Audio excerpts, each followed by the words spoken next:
They say history is written by the victors, so I don't mind playing the villain. Got a pretty girl to the throne. 'Cause the memories come and I can't even run. I gotta win this chance to prove to me I can. I'll divide and I will conquer. I will battle like a warrior. If I'm dying, getting stronger. I'll divide and I will conquer.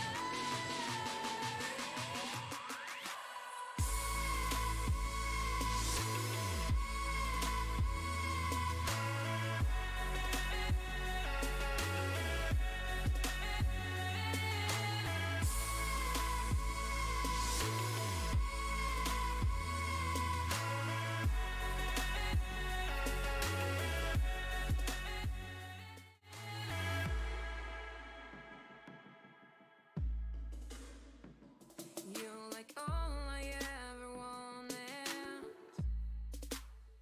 but couldn't afford. I know you like feeling haunted. What a pretty girl leave you bored. 'Cause the memories come and I can't even run. I gotta win this chance to prove to me I can. I'll divide and I will conquer. I will battle like a warrior. If I'm dying, getting stronger. I'll divide and I will conquer.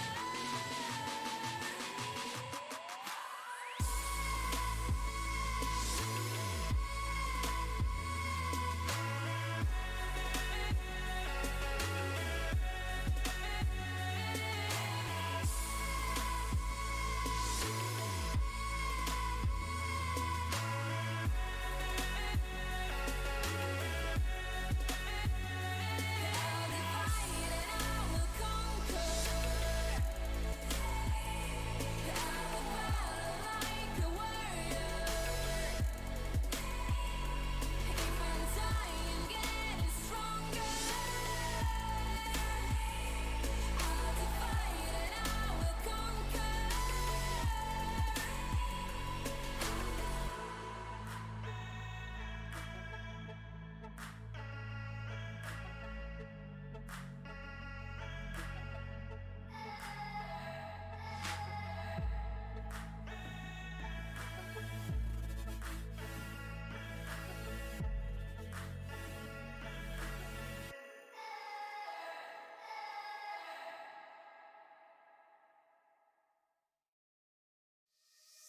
I'm not interested in your money. I'm more interested in the things you do. It's like they made you for my body. The way I fit so perfectly with you. Straight lace when we down low. When you give me that cocoa, handcuff me like popo. I'm like, oh no, you doing it alright. You blind me like flashlight.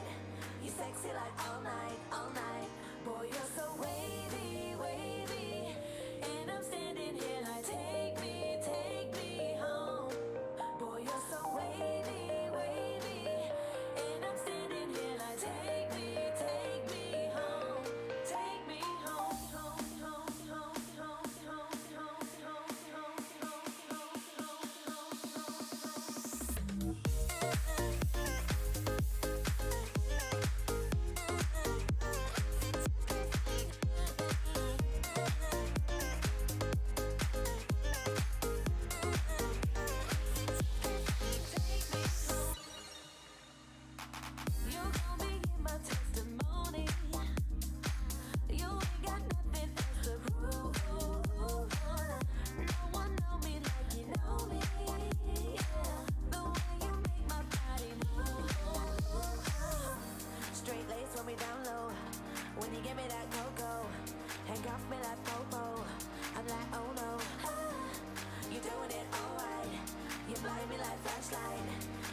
sexy like all night, all night. Boy, you're so wavy, wavy. And I'm standing here like, take me home. Boy, you're so wavy, wavy. And I'm standing here like, take me home. Take me home, home, home, home, home, home, home, home,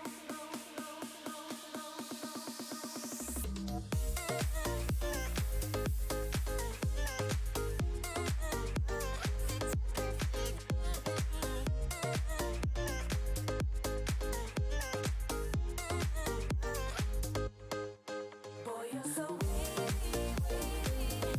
And I'm standing here like, take me home. Boy, you're so wavy, wavy. And I'm standing here like, take me home. Take me home.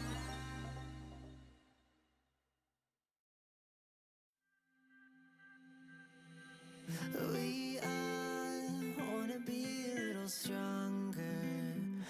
Each fall takes a piece out of our hearts. So I'll run away, away into the darkest parts of me. I need a change, desperately. I thought love was a lost art till you showed me some sanctuary. Now I never wanna let you go, never gonna let you go until we're both those souls running out for love. You were there with open arms when I thought love was a lost art.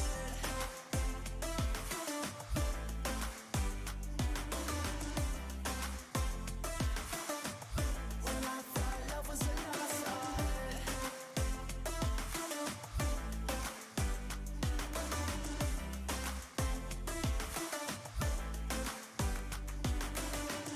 Empty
I can't stop. This feeling's taking over me.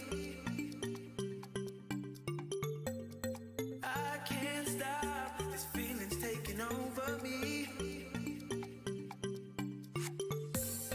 I can't stop. This feeling's taking over me. I can't stop. This feeling's taking over me. You're feeling me. I hope you're feeling me. You're feeling me. I hope you're feeling me. You're feeling me. I hope you're feeling me. You're feeling me. I can't stop. You're feeling me. I hope you're feeling me. You're feeling, you're feeling me.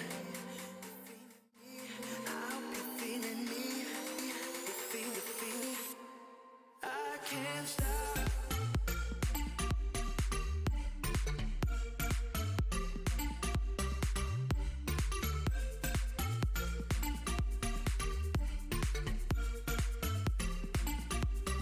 I can't stop.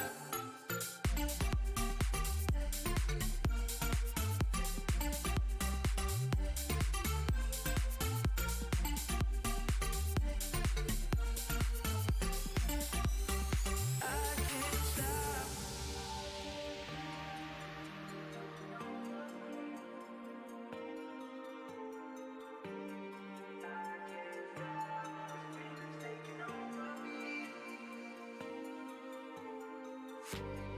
I can't stop. This feeling's taking over me. I can't stop. This feeling's taking over me. I can't stop. You're feeling me. I hope you're feeling me. You're feeling me. I hope you're feeling me. You're feeling me. I hope you're feeling me. You're feeling me. I can't stop. You're feeling me. I hope you're feeling me. You're feeling, you're feeling me. You're feeling me. I hope you're feeling me. You're feeling. I can't stop.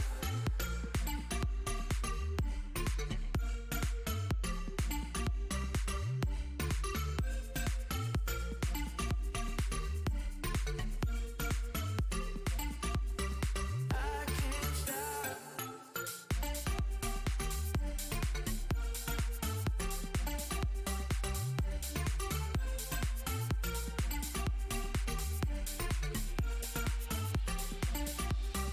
I can't stop.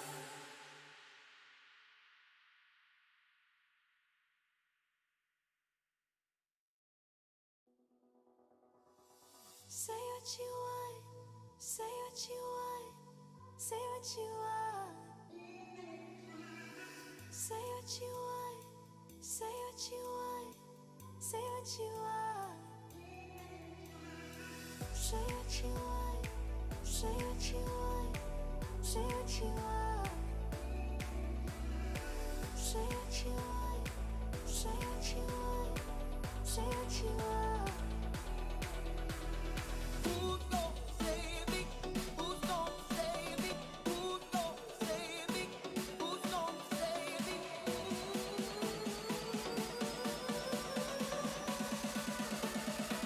Who's gonna save me?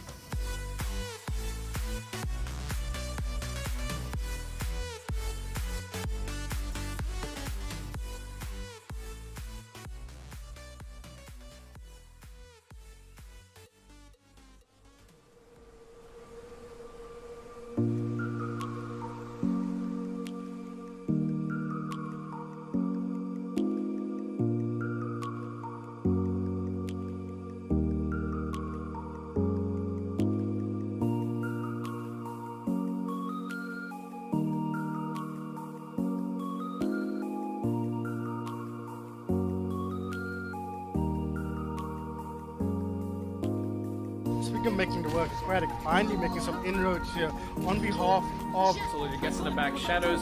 Oh my Oh, god. Hello? Hello? Hello? Uh-oh. Hello? Blur? Hello? I don't think there's time. They're not gonna get back in touch. Nobody's noticed, no.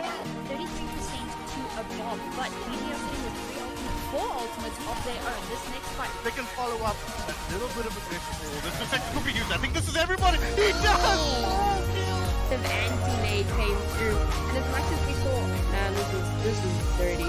Oh, Yeah, no. Alti, I'm popping it on everyone.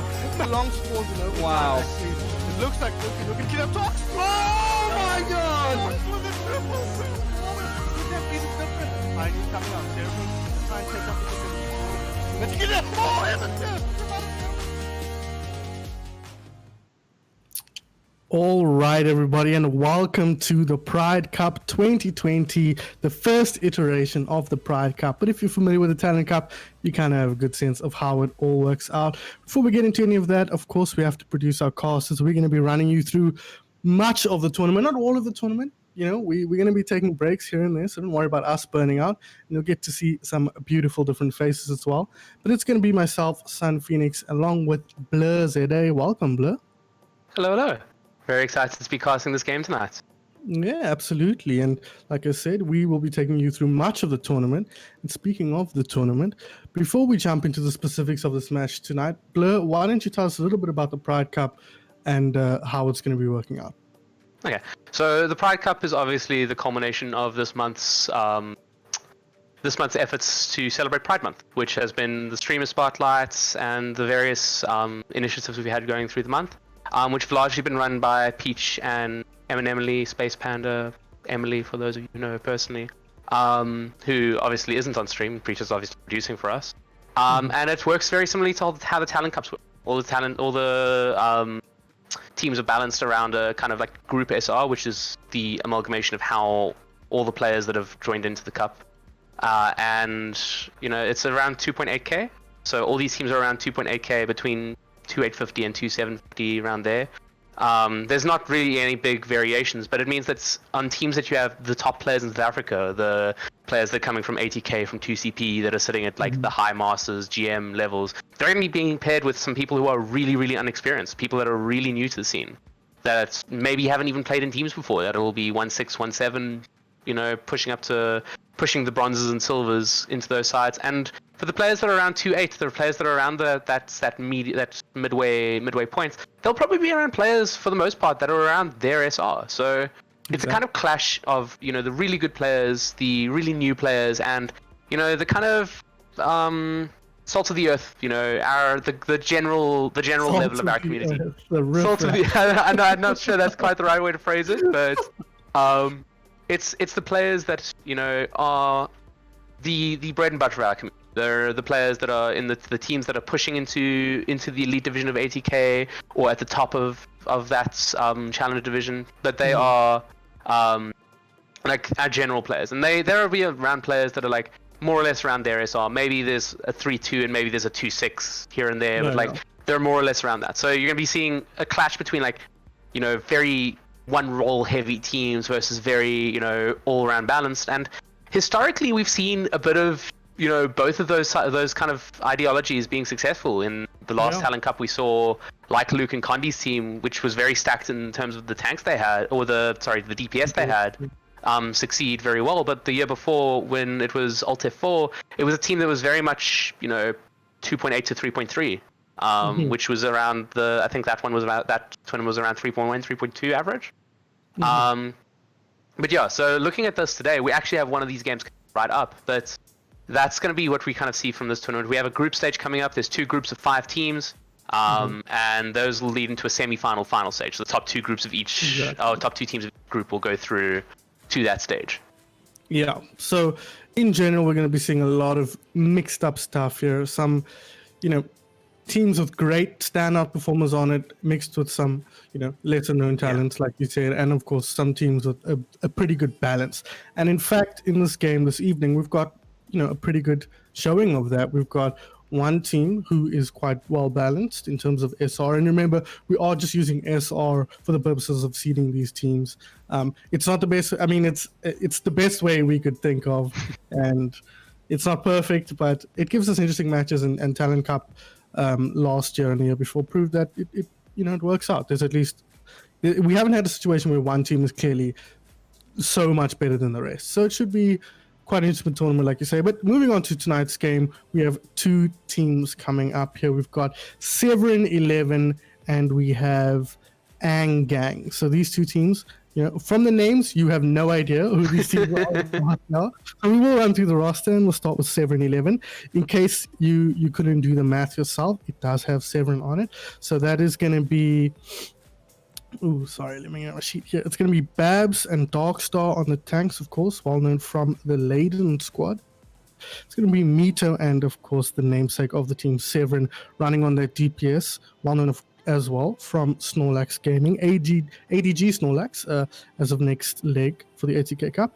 And we've got Shadows, the stalwart of the Rage Quit Odyssey squad, and then Asterix as well, which is another member of that Leiden squad. One we haven't really seen much out of. I believe his name was Bluetooth before. I stand to be correct on that. Very many names. He's been Bluetooth, he's been Animatrium. He used to be part of the Calypso and Equinox squads as well. Jaggerjack at one point. But so let's run through Aang Gang first. Okay. So I mean, looking at Aang Gang, you've got I'm going Hamzo and Aquatic. They should be leading out the... No, Visions and Aquatic will be leading up the DPS in on the side of Aang Gang. Visions, of course, playing an off role here. He's very well known for his flex supports and main support contributions to South African Overwatch in general, with Goliath Gaming, Boostios, and the World Cup squad of last year. Aquatic has been a rising star in the community for a very long time, back from the old Inex project days, and now coming all the way through to... He's playing now for 2CP. It's easy to forget that he's so experienced in the scene. I'm going Hamzo. Now plays for ADG Snorlax, but also a remnant of those old squads. Played for Inex at some point, played for Prodigy before that, and has kind of flitted around. Strong player, mid-diamond player. And then you have the grouping of Rail, Dobby, and JR Brandy. JR Brandy not here tonight, being replaced by Gamehead. They're a group of friends that are signed up as a 3-stack, and Rail being the only one with a kind of past experience, having played with the original Team Mist, which was previously Jamaican Hopscotch Mafia, JHM. But so it's, some very experienced, very strong players mixed with, some very new faces. To my knowledge, Gamehead and Gamehead and Rail should be on the tanks tonight, and I think Dobby and Hamzo should be on supports. But we will be seeing that come out here from the ordering in the lobby. Looks like Dobby and Gamehead tanks. Well, yours truly is doing the ordering, so don't read into that too much. Hopefully I got it all right. Because don't you love it when you're busy talking and then suddenly you're the lobby leader and it's your job to order the teams, and people forget that you can't change the names if the lobby leader changes. So we'll be looking at Team 1 and Team 2 here. Shouldn't be confusing at all. But yeah, that is... Everything you just said is correct. Hopefully the order of everything is correct, and we're going to jump to this game super soon. But it should be a lot of fun. Like I said, we spoke about balanced versus less balanced, and what we mean when we say that is teams with high SR people mixed with lower SR people versus teams with a kind of mid-range of SR people.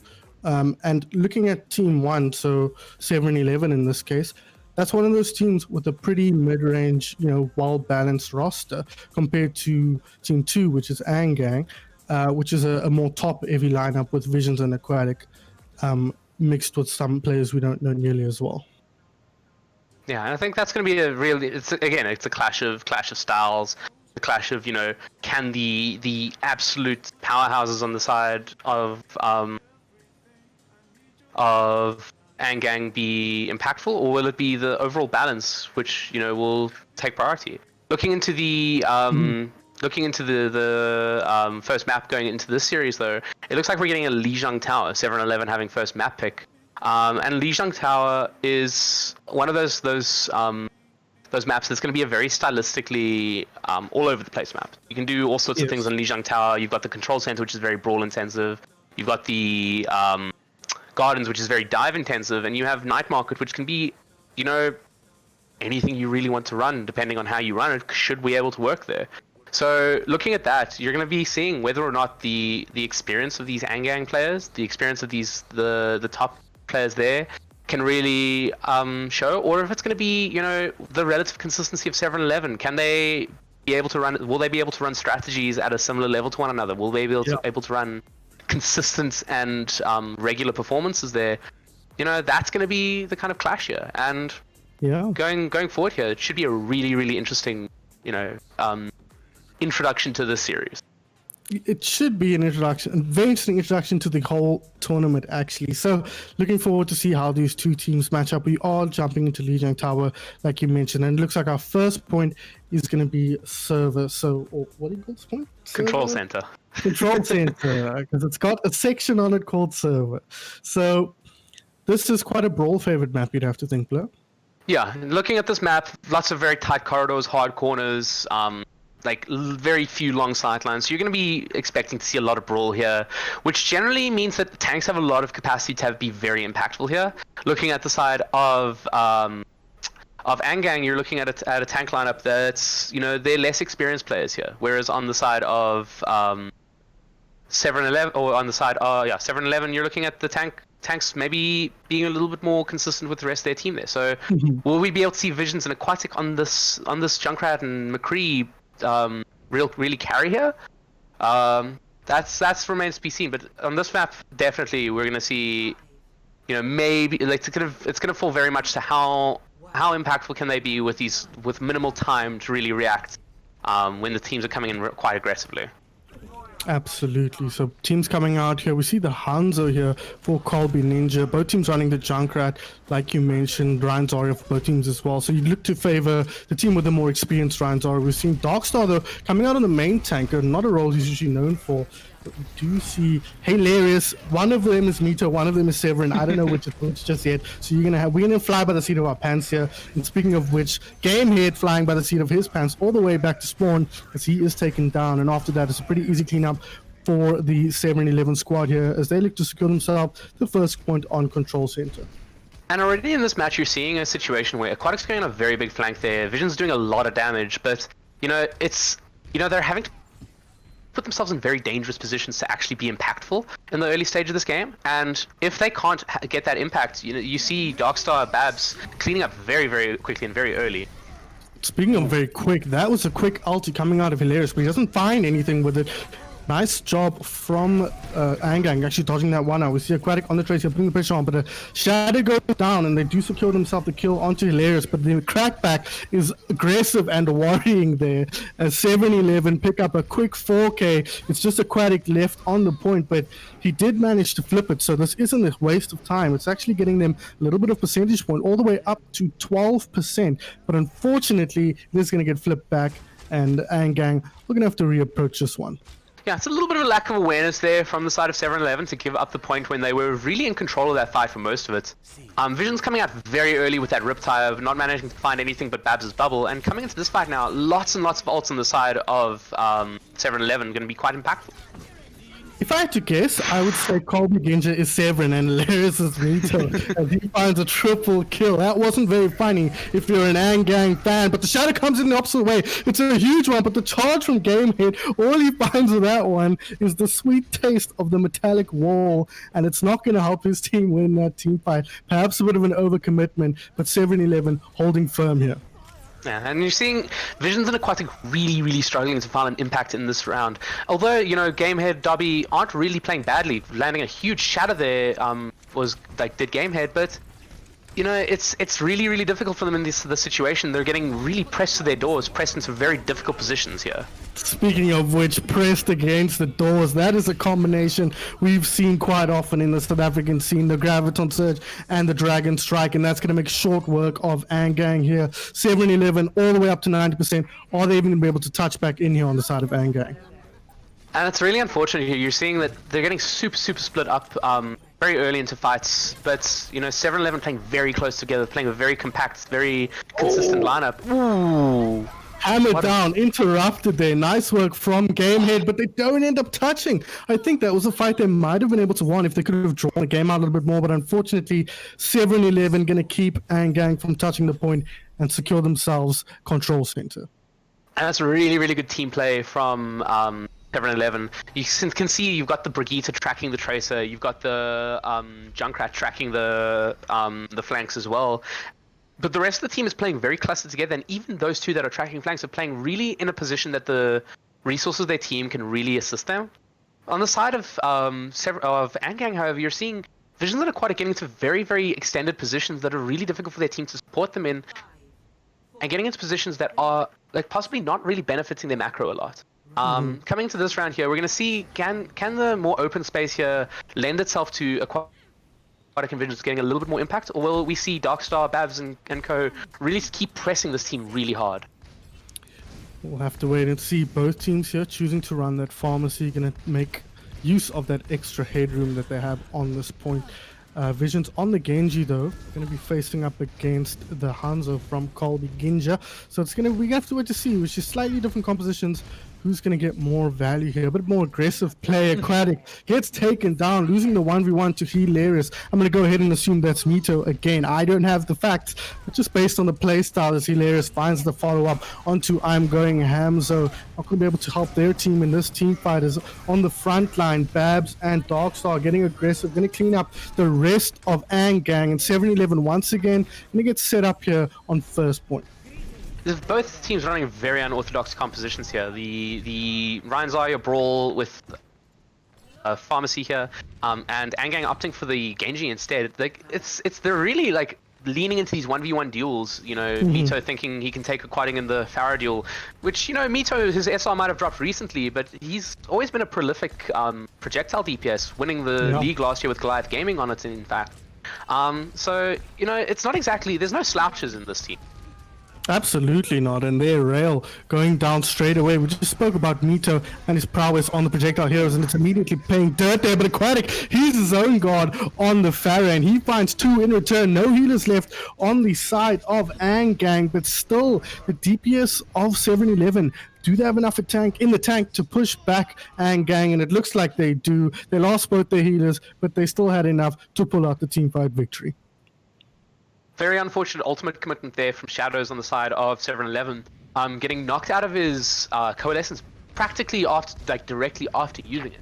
On the side of Aang Gang, however, you've got that blade coming up, you've got that barrage coming up. Ooh, lost Blur a little bit there. I think I heard his mic go a bit fuzzy, so he might have dropped down. We'll try and get this sorted out as soon as possible, but these teams aren't going to give us the time. Aggressive play from both of them. Ultis coming out every which way, but after all the fireworks, it looks like once again 7-11 are going to come out on top of that. Both rocket barrages committed, a graviton surge committed, a dragon strike committed, and who knows what else more. But at the end of it all, 7-11 move their way towards securing themselves a victory on Lijiang Tower here. It's just the pharmacy left in the sky. It looks like they are going to be able to touch. Aquatic needs to put in the work here to bring his team back into this team fight, but it's not going to be easy with the way 7-11 have been playing. He's raining the damage down. He does find one kill, but again, Mito gets the better of that trade as he takes down both the Farah and the Mercy. Babs on the Zarya going to clean up on the point, and with that, 7-11 are going to secure themselves their first map win of the Pride Cup ZA. A strong start for the boys in blue. And is Blur back? Yes, he is. Perfect. I think. Am I back? Hello, hello. Hello. Yes. Yeah. Maybe It's just your mic's very choppy. Give me. Okay, give me 2 seconds as we get to relive Hilarious cleaning up the Aang Gang squad there. Really nice work for them. And so far, it seems like the more balanced roster is the stronger of the two. We're seeing Aang Gang rely a little bit perhaps too heavily on Aquatic and Visions to carry. We see Visions on that Genji and of course Aquatic on the Farah. But playing into Sevren and Mito, two accomplished players in their own right, is not the kind of players you can carry against, you know, unfortunately. And like Blur mentioned in the match, the squad, their SR dropped quite a bit, but they're still very strong players who just haven't been playing on their main accounts or on any accounts recently. And also, they're both off-rolling. Mito was playing main tank for Snorlax Gaming and Goliath Gaming at the beginning of the year, but playing DPS here, Sevren as well, off-tank players. So these two players know each other very well, but in a different role. And it's interesting to see how well they're performing on this map or in this I do team. believe I'm back. Awesome, bro. Cool. Welcome So, back. yeah. Spread your big brain knowledge with us here, please. I mean, looking at what that game gave us, it was very much that stylistic clash where you saw Aquatic and Visions maybe extending themselves a little bit too much in certain situations to try and get impact, where you would expect them maybe to play in general a little bit more with the team, a little bit more to try and support those tanks and support those healers and making sure they can do their jobs. But there's almost it almost feels like they're trying individually to just immediately carry and immediately put themselves in a position to win, without that kind of team focus. And from the side of 7-Eleven, you get the sense that they're trying, despite their very limited synergy as players that haven't really, other than players that have signed up together, played a lot together. They haven't played a lot together as a team. There's a very nice consistency here of making sure that the team is able to perform and able to all do their individual roles. And I mean, we're seeing that. Darkstar's having a really good game so far. Babs playing an off role on the off tank as well. Also looks like he's well in control. Asterisk on the main support, where usually he would be playing an off tank for his team, getting really good impact out. And Absolutely. it's a little bit of a clash of styles, and one that I think Aang have to really develop on in the next couple of games to really show what they can produce. Because Gamehead into his own hasn't performed badly, and he's a sub that's come in today. So if anyone has least synergy with each other, it's Gamehead. Gamehead's played not at all with any of them, and he's played really, really well to try and provide a frontline for that team. Landed a really big shatter on Control Center, and despite not having really the opportunity to prove himself on Gardens, didn't look like he was a slouch in comparison. So you'd have to think the weakness there was, funnily enough, the two carry DPS that we were looking at. Of course, Overwatch is a bit more complicated than just DPS didn't get kills, so they were bad. But, I mean, unless you're playing in ranked. But it is, I agree with you that Gamehead and Dobby didn't look like particular slouches there. We're going to have to see how things unfold on the next map, which looks like it is going to be Hollywood. Quite a popular map. What do you think of this one, Blur? Yeah. I'm actually surprised we're not seeing a King's Row here. If we're talking about popular maps in the South African community, there's the ultimate one. But I think maybe the side of Aang choosing to lean away from that brawl-intensive game mode they've just seen on Lijiang Tower, that 7-Eleven have proved proficient at. Maybe leaning into a little bit of bunker, something that can sit a little bit back, sit a little bit, and lend a little bit of time to the DPS to really bring a little bit of impact there. I wouldn't be surprised to see 7-Eleven maintain the brawl playstyle, which proved that delivered really nicely in that first game. Absolutely. But from the side of Aang, you're maybe deciding to slow this game down a little bit to try and get a little bit more team coherence. That's really been an issue from them in the first map, that they're not all playing at the same pace, and whether that's the issue of there being a big skill disparity within the team, or an issue of the skill disparity working to more of a mental gap between the team, where they're choosing to play way more aggressive because they feel they need to have that impact. That's something we'll have to see going forward here. But I think making sure that they can play a more consistent comp, a comp that lends more to the strength of the individual players and lends more to what the team itself will be able to excel at, I think that's quite important in this match here. Something else we haven't put that much emphasis on is the fact that, just so you guys know, you could sign up as 3 at most when you were signing up for the Pride Cup. And we see on the side of 7-Eleven, you've got a squad with 3 players from the same team, 2 players from the same team, and then another player. So there's a lot of synergy already built up between many of the players on 7-Eleven compared to Aang, who if I remember, or if I think correctly, have literally no players from similar teams. So on the back foot there a little bit in that sense. But looking at the rosters here, the squads, the lineups, Babs, Darkstar on those tanks again, going to be running the Ryan Zarya, and like you said, double shield coming out of Aang here. So they're looking to switch things up just a little bit. Both teams running the Ash, but the slower composition will be running the May here on Visions. Hilarious on the Torbjorn. Supports-wise, pretty similar. A lot of healing coming out. The only difference being Rail on the Moira versus Asterix on the Baptiste. Yeah, and I think you're going to see from Aang here, they're going to play this really slowly, just try and poke into the fight, see if they can get any value from Aquatic in the early fight there, and really try to punish any aggression they see from the side of 7-11 here.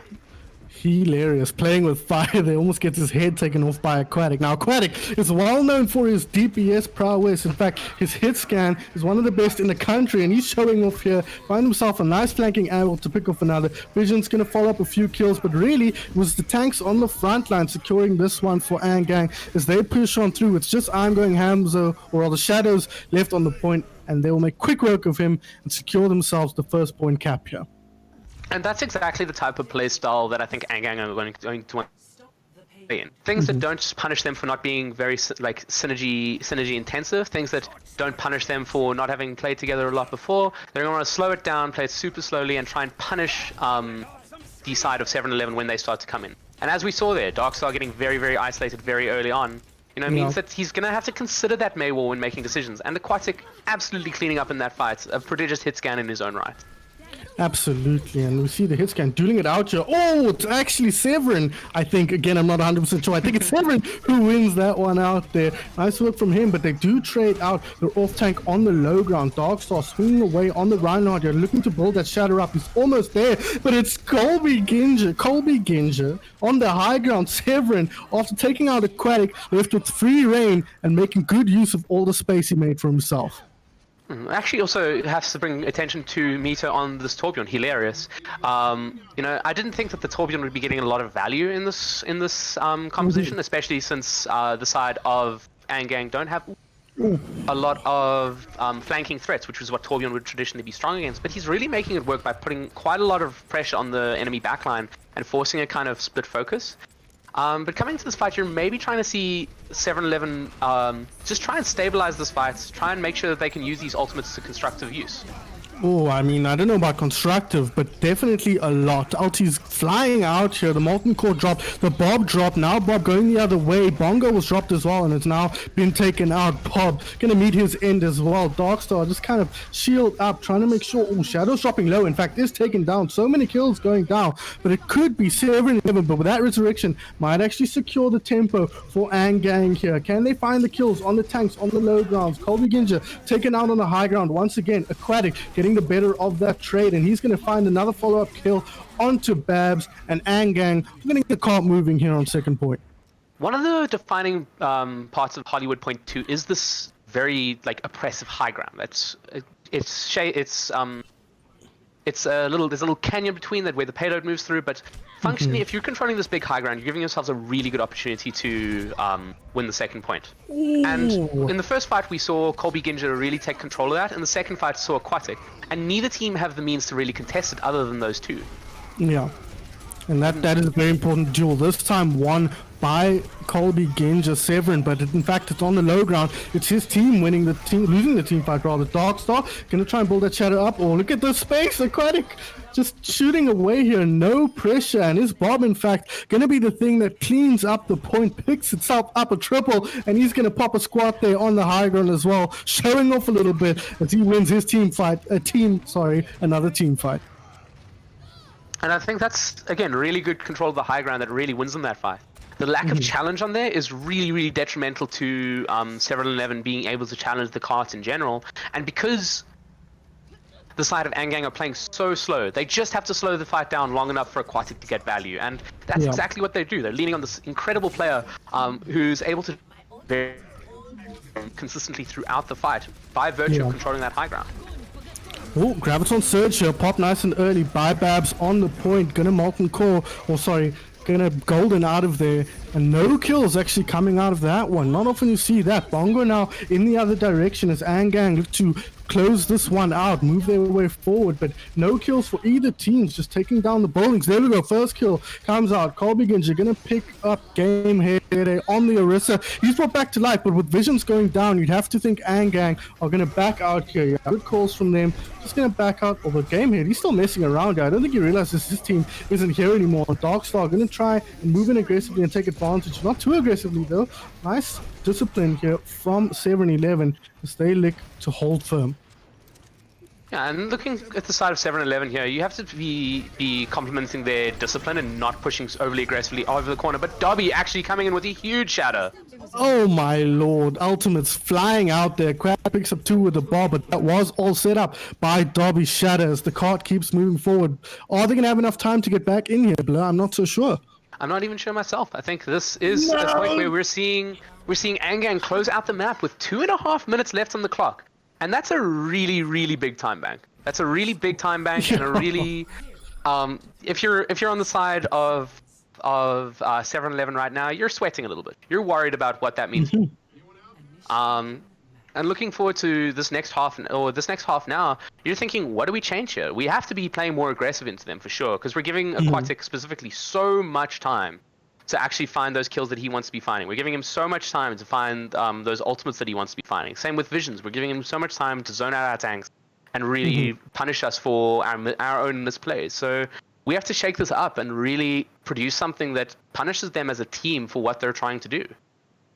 Absolutely, and let's see as the rosters load in here how they choose to respond to each other.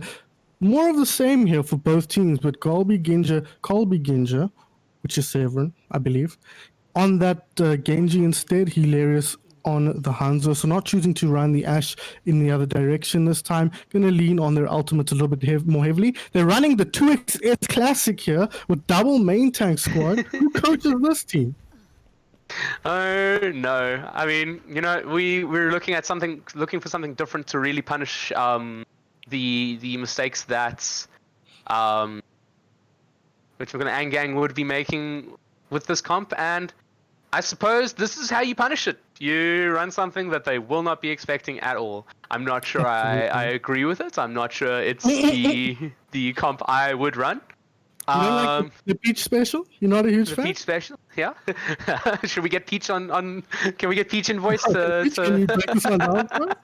to explain this concept? Now? Fine. No, you don't. Stay in your lane. Stay quiet, producer. Yeah. Yeah, we just have Darkstar, who seems to have dropped out here, a bit of a DC. Hopefully he'll be back in but a moment. But yeah, carry on, Blair.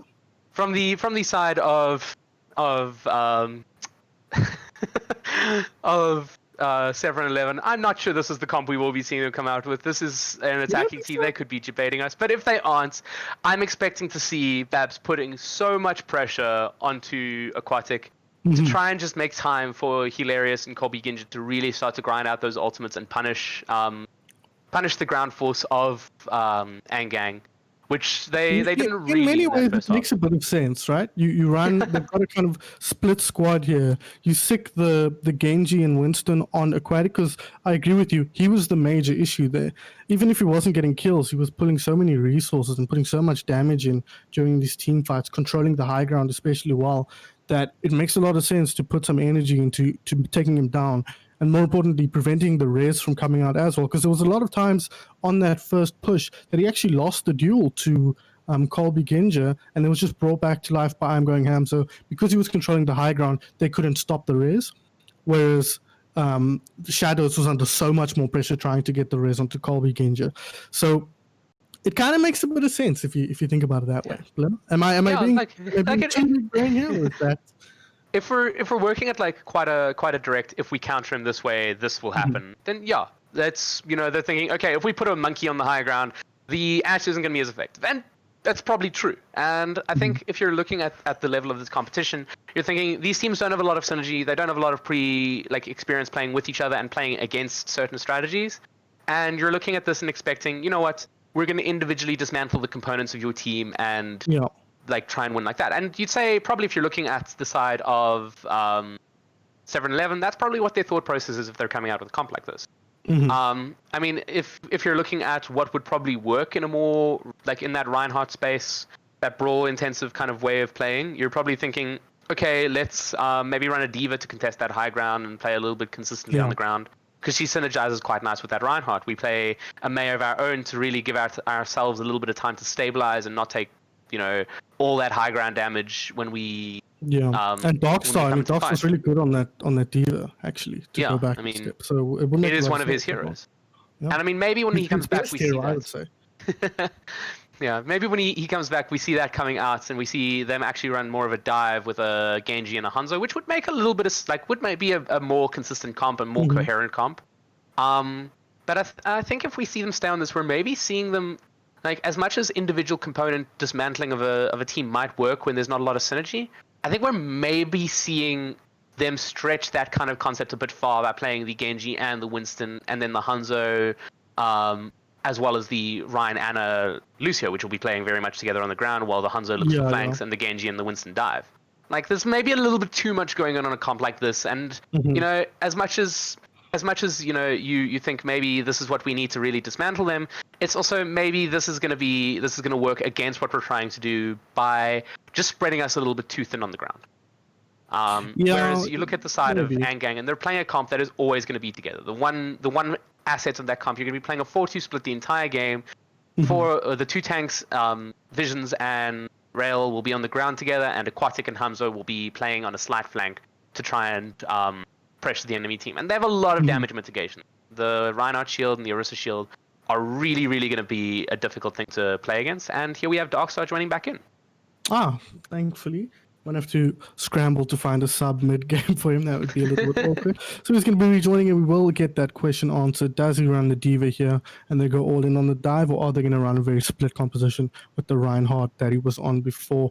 I agree with you, but again, it seems to make a lot of sense to me to put to kind of split your comp when the thing you want to deal with is has a very obvious counter. But I also agree, kind of spreading yourself quite thin if you try and play two comps with the 6 heroes you have available to you, which is essentially what they would be doing here. I mean, effectively, we're going to be seeing again.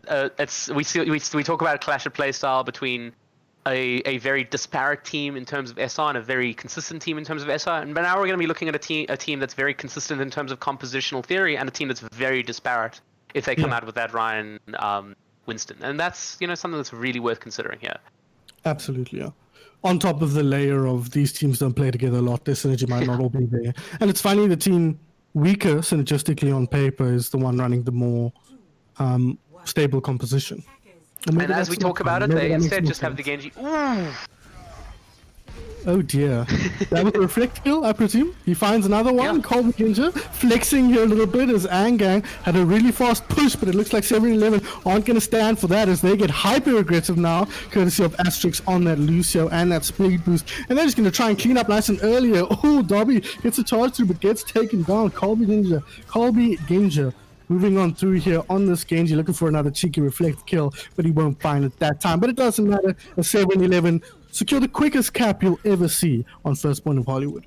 And that, who needs your own long-range hit scan when you can just send their bullets back at them, right? So, Colby Ginger right at the beginning of that fight, absolutely opening up the side of 7-11. And coming through here, you're really looking at a situation where, Aang are going to have to kind of rally up here. They're at a big ult disadvantage now in terms of percentages. They're giving up a lot of space and a lot of time. And that's, it's a really good position for the side of 7-11 to be in coming into the second point. Absolutely, but Aquatic now has the room to play around with on the high ground. He does need to be careful of the Genji and the dive. We didn't mention it, but they ended up running the Ryan Zari here, so all of our postulating was for nothing. As Darkstar moves forward here, looks to build his way up towards the Shadow. He gets it now. Can the Shadow... Oh, he puts the Shadow down. I don't think he found anything with it, though, as Aquatic instead gets the return kill onto Astrid. Find himself a second, make that a third. Aquatic putting in the work here to secure Aang a fight defense. That's 4. Can we make it 5? No, we can't. Gamehead stealing his kills, and Shadow's on it, just going to skedaddle on out of there. Or is she? Aquatic decides he hasn't had enough yet. He's going to try and pick up the last one. No, he's not. Shadow's just going to hide away there. Make sure he's not giving anything else over to Aquatic. Oh, Blur? Friend? We lost Blur again. This guy. We just want to hear what he has to say, but technology, unfortunately, is not on our side this evening, so you'll be left with my sultry tones instead as the teams now move towards each other. That's a Nano Blade, immediately Aquatic taken down. Problem solved as far as 7-11 are concerned as they pick up another. Can they find any more? Do they need any more? Colby Ginger. This time, it's the Sevren show, whereas Aquatic had free reign in the previous team fight. and Aang are going to have to rethink about how they approach this one. Visions with a very late death there could end up being a problem, but he does have that blizzard for when they do come out and contest, and they've got a little space here before 7-Eleven push all the way through. Shadow, though, available for Darkstar, and Hanzo is sitting with his Graviton Surge. Babs, though, slowly building his way towards his ulti. So we could see another combo come out, but you might not need the combo if Hilarious is just going to get picks like that. Gamehead going down earlier, main tank hits the deck for Aang. Can they move forward? Visions with the Blizzard. Aquatic finds the big kill onto Hilarious on the high ground. Kills going both ways. Babs finds two, but is taken down in the meanwhile, or rather his teammates are. Resurrection comes out onto Darby, but they don't touch the point. Force back. Darkstar putting too much pressure onto Darby, forces him to move back off the point, and unfortunately that ends up leaving the cap open for 7-Eleven as they look to get aggressive here and clean up a little bit more. Colby Ginja working his way towards another ultimate. Shadows far from the nano boost, but he might not need it. He's just going to commit here. There's so many squishy targets. Can he find them? The bubble will keep him alive, but that charge going to make it difficult to find what he's looking for. He gets taken down in the end. Darby going to clean up the Cyborg Ninja, or the Graviton Surge comes through. Here comes the combo as well with the Dragon Strike. Can they find the kills they need? It's just Gamehead dropping for now. The Coalescence gonna keep Rail's team healthy here, but the cart is moving and there's not a lot of room left for Aang to defend. And the end of that point 2 was an absolute nightmare situation for Aang there. They gave up so much space and absolutely gave up their ability to hold that point by getting such late deaths and such staggered entry. And now the big time bank. This guy though, Aquatic, he's taking matters into his own hands. Give him a hero he can click heads with, and he will click heads and win the team fight. Gamehead contributing not insignificantly there with the battle cattle, but at the end of the day, Aang finally going to slow the momentum here. And I think we've seen a kind of recurring factor here is that when Colby Ginja and Hilarious are putting a lot of pressure onto Aquatic, they're really struggling to win fights. But when Aquatic has that space, Aang are winning. Absolutely, and there, unfortunately, Aquatic seems not to have had that space, but a huge shatter came out from Darkstar and secured him teamfight a pretty easy teamfight victory. You'd have to think. Colby Ginja going to clean up here. Shadows now does have his ultimate, but Aquatic finds a very early kill, but he's going to go down so late. And meanwhile, the cart moving on to the point, and they just get a free cap out of that. No defense mustered there from Aang right at the end. And the big risk for Aang here running this composition where they're inherently relying on something that's so fundamentally detached from their team. They're relying on this Ashe and Mercy combo to really have a lot of impact for them. You're looking at the side of 7-Eleven here, and you're seeing they're running a very, very aggressive comp. They're trying to run through the shields and burst them down. And in that last fight there, you saw him just walk through the shield and shatter. And before you knew it, you know, Colby Ginja took Aquatic out of the fight, not by killing him, but just by keeping him busy. And 4 on the ground for the enemy for Aang meant that 7-Eleven were able to clean up very easily. So some good aggression shown there by the side of 7-Eleven to really stop Aang from really being able to set up the fights they wanted to be setting up.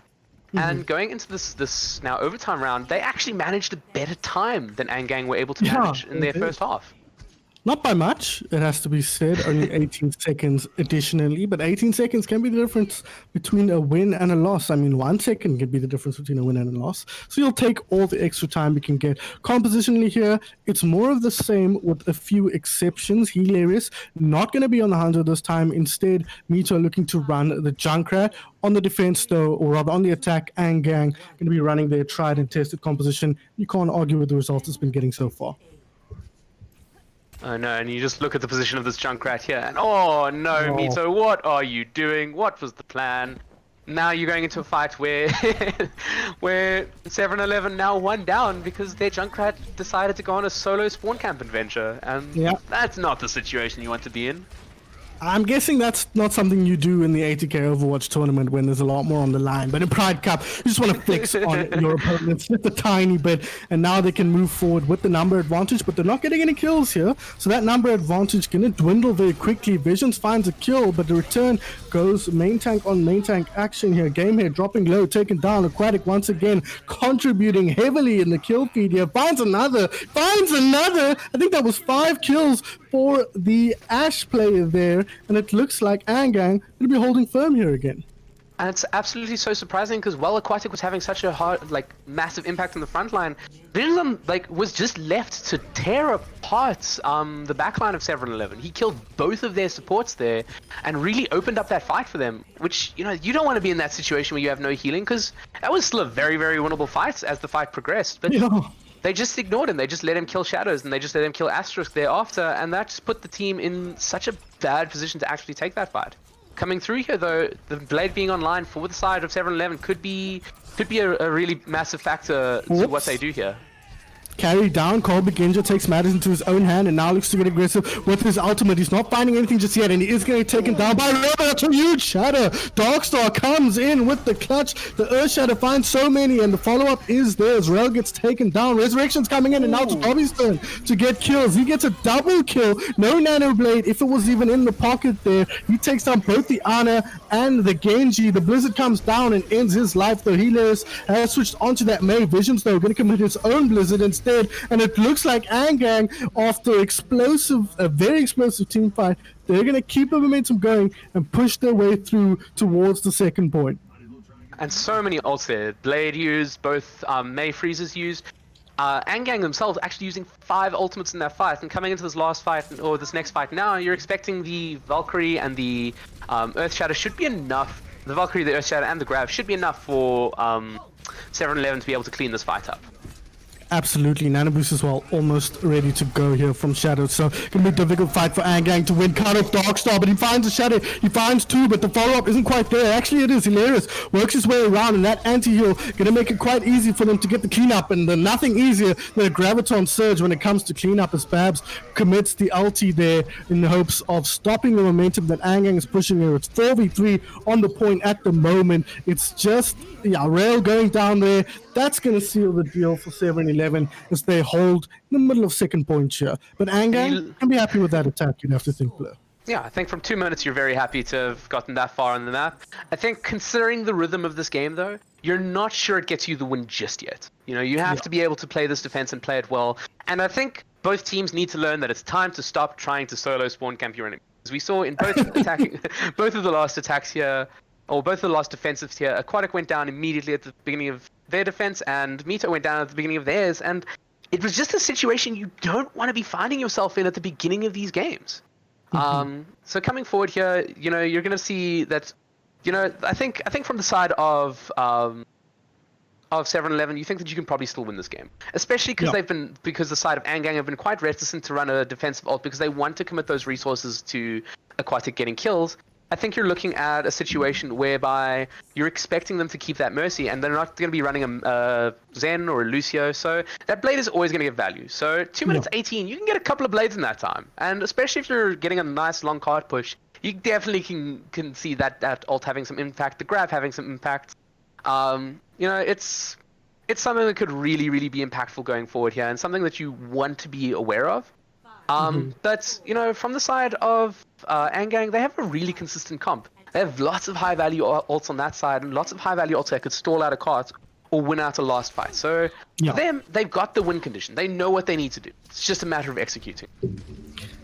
That's the hardest part, though, executing, and that's a good wall from Visions. They're going to cut off the tanks, but also a lot of mobility on the side of Aang or of the 7-Eleven, so they're just going to jump on over there and punish Visions straight away. It started off quite well, but unfortunately wasn't quite ready for the mobility that was coming out of 7-Eleven, and kills, though, Aang, despite that early loss. Aquatic just not being dealt with. As I say that, he goes down, Caster Curse coming into play there. Cole begins, you're going to secure that kill, but you think they're going to have to back out here. As I say that, though, Darkstar on the front line, Colby Ginja and Darkstar working together to secure the kills. He worked such an early Earth Shatter, but he doesn't find anything with it. Darby blocks it there. That's a big anti-heal, though. Can he find anything more? He finds one. Is there more in the tank? Aquatic dropping low. I'm going ham, so doing his best to keep the carry alive, and so far so good as he manages to move his ass out of there and get a position to start taking shots. But Colby Ginja tracks him down, takes him down, and just might have secured the team fight win for 7-Eleven. And I mean, as much as it was one fight, it was one very, very long fight, which in the end of the day lost them that's going to lose them this first point. And you're looking at the alt bank. You know, you've got that Bob online, you've got that Coalescence online. Those are two alts that you could think could be potentially impactful for opening up these team fights, especially with Vision's 65% to his Blizzard. You're going to want to, you know, if you don't win this fight, you're going to have a contingency to win the next one. So on the side of 7-11, they're going to have to be very, very impactful in playing against these ultimates. Interesting decision here. Bob committed very early by Aquatic, and it's just going to get killed in cold blood by Aang as they were, or 7-11 rather, as they work their way forward. We do see Colby Ginja here sitting on his ultimate. Gonna have to see when he chooses to minute dropping low. They nano boost him, I think, just to keep him alive, and now he gets aggressive, trying to find Aquatic, but loses track of the Ash, and that might be disastrous here for Aang, or rather 7-11, as he gets taken down, and Aang might just secure himself the map win here. Asterix though gonna commit the sound barrier, try and keep his team alive, buy some time for the respawns to come through, but the Bongo gonna counteract that one nicely, and the Blizzard on the center of point. It's raining on the car, on the limo, and it's gonna make it difficult, but the respawns are coming in now for 7-11, and in fact they might have just bought themselves enough time for the respawns to secure a team fight victory. Another Bob or Aquatic here gonna get dealt with by Babs. Colby Ginja has switched onto the Doomfist, wants to see if he can make something happen, but Aquatic hasn't been dealt with. He's still on the high ground. He still even has a Mercy on his back. He drops down for half a second there just to buy some time on the point, but he knows where he needs to be on the high ground. 7 though, gonna try and get right on top of him. Now he's in the mix. He does not want to be here, and he gets taken down by the returning Hilarious on the Tracer, but that's a big shadow.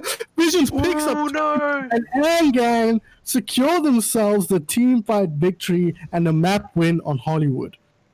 And that's horrible. You hate to see a C9. You hate to see this entire long, like, drawn-out game turn into, you know, what was eventually just them walking off the point at the end there. And it was a chaotic fight. It was all over the place. You don't want to, like, you don't want to be in that fight, and you want to be in a situation where you can clean it up a bit better. But, you know, it's just how this game ended up panning out. That's the kind of game it ended up panning out to be, is that you're leaning into these really, really strong, really difficult situations, and the fact that you let the payload get that far means that now you're not going to be able to hold it.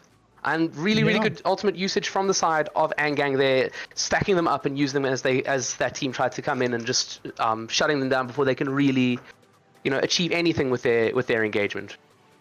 Yeah, I'm glad we saw Aang put up a fight there, because after that first map, I was a bit concerned that we were going to see a bit of a steamroll, but they showed up on the second point, you know. Credit, you'd have to think, goes to Visions there for recognizing the kind of composition that would really enable their team to perform well, and they found that composition and they've been executing it really well, and I don't think you ever see them switch off that comp now that they've seen how well it works. And you'd have to think 7-11 now, the ball is in their court. They have to figure out, how do we deal with Aang's composition? And more specifically, how do we deal with Aquatic? The man's just been showing up and clicking heads like it's going out of fashion. And I mean, I think we saw the statistic at the end of that last game. It was like 46% of team damage done. You have to be dealing with Aquatic. He's doing so much for that team. And, you know, you can talk about how consistently 7-11 played to even get to that point. The fact that they had a faster first attack push than Aang did. But you have this impact player. Aquatic's an impact player. He's coming out and he's producing nearly half of his team's damage. That is insane. That is insane. Jeez. It's What's just the so strong. deadlift stat? Sorry? The flated deadlift stat? Like, it's kill participation, right? 70%? Something like that? Yeah, something like that. But I mean, in that to see nearly half of a team's damage coming out, you have to be saying, you know, there's 6 people on this team, guys. I'm doing nearly half of it. It's an insane amount of damage. He's a DPS, okay? That's his job. His job is to do damage, and there's only 2 DPS. So it sounds to me like the math works out, bro. Okay? the math checks out. The math checks out as long as Gamehead has half of the damage blocked and Dobby has half of the damage blocked as well. Sure, and we'll never know. So we'll just have to make assumptions. Yeah, but yeah, looking at how that panned out for the side of Aang, you have to say that it was good management of their game to see what their win conditions were going to be and make it an absolutely chaotic last situation that, again, as the defending team, the chaos favors you.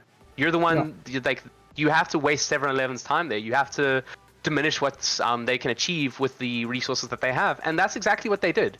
They were in a situation where they lost the first fight on point 1, but losing that first fight wasn't a quick 30-second fight like it was the first roll through. Like a minute and a half fight, yeah. It was a minute and a half. It wasted so much of their time just because, they died slowly. They contested point.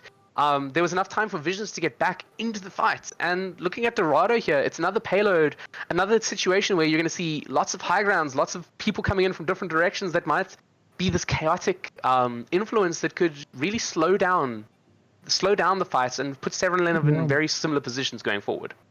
Yeah, geography-wise, Dorado quite similar in a lot of ways to Hollywood. You've got high ground that is really, that can be abused quite readily by both teams. And so far, Aquatic has been doing a really good job of using that high ground to his advantage and leaving it up to 7-Eleven to say, hey, deal with me or I'm just going to kill you. I have no qualms about ending all of your lives. And it's making it really hard for 7-Eleven to get value. And this is another map where the same style of play is going to play out. So if you're looking at 7-Eleven now, Blur, 90% of the people on this team are your teammates or have been in the past, or you coach them, right? I can't keep track of all the pies you have your fingers in.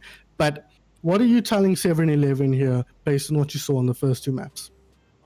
I think if I'm looking at 7-Eleven's playstyle here, I'm thinking that it was their first defense that was really what doomed them in that game. Because they played well on both of their attacks, and they played well on their second defense, despite, Aang still getting quite far. So I think you're looking at that first defense and saying, you know what, we need to make sure that even if we're losing, we're doing it slowly. We're not going to die all immediately and have 3 minutes left on the clock at the end of the game, despite still winning some fights.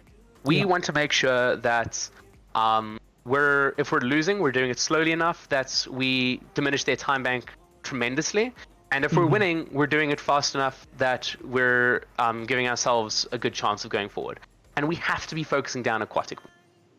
Functionally, I believe you could probably ignore their tanks for the first part of the fight. If you're playing something like a dive, something like an aggressive space control comp, you can probably ignore their tanks for the first part of that fight, force Aquatic to go back and spam them down. If you're running something like a dive with Farah, something dive with a Tracer, they can kind of poke in and finish off kills. You're really going to be able to put a lot of pressure onto them, and I think that's what I'd like to see from them to break down this very clustered comp that Aang have been running. But they seem to be determined to force this Genji, and I think the Genji can be potentially very useful. They have to be getting this value, taking value off Aquatic. They don't have to kill him. They don't have to stop him doing anything, but they have to take value off him. Yeah. And if that means him triple the time to get a kill, that would be enough. Yeah. Because they're winning the fights in general. It's just they've got a very, very severe impact player playing against.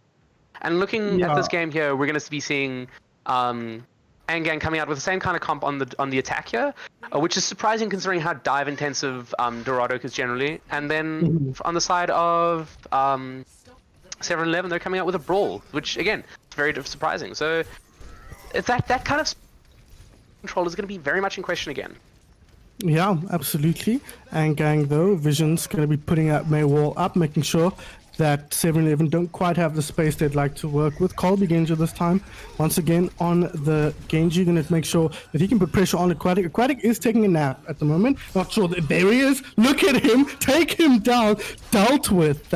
Carry taken out. And now the follow-up is there. And the second part of the carry taken down as well. Should be an easy team fight cleanup here for 7-Eleven as Colby Genji finds his third of the teamfight game head going down, and Aang gonna have to move on back towards their spawn, try not to give away too many as Colby Genji works his way up to 83% of that Genji blade.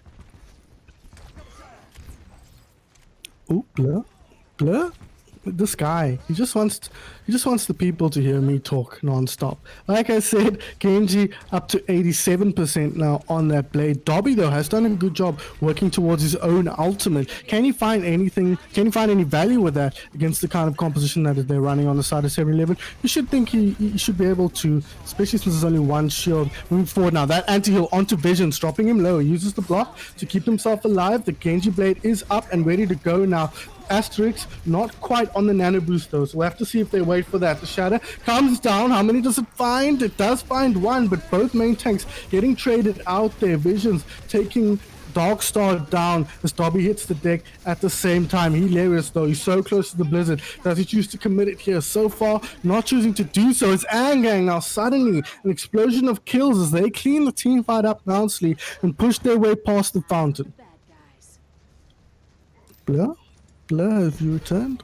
Blur rejoined the channel, but we can't hear him, so I'm gonna have to keep going here as it looks like ults-wise, so much in the bank for Aang. 4 ultis, almost 5, ready to go. 4 though in return, almost 5 as well for the side of... Oh no, it's a boostio! That's not supposed to happen. Colby Genja was waiting for that, and the Blizzard comes out now from Visions. Can they find the follow-up? So far, nobody dying. That's a nice sound barrier, but the Bob in the backline making it so difficult for him to move around. Now Colby Genja does commit, but that wall, his own team wall, disrupting him a little bit. He finds 1 kill. Can he get game here? I don't think he's going to, but the May making it so difficult for the rest to get value eventually goes down at 7-11 with the numbers advantage here on the point, I think, or at least they're buying themselves so much time. Nope, it's definitely Aang with the advantage, and now they finally get the card rolling, and after an explosive team fight, it's Aang coming out ahead here. Blur?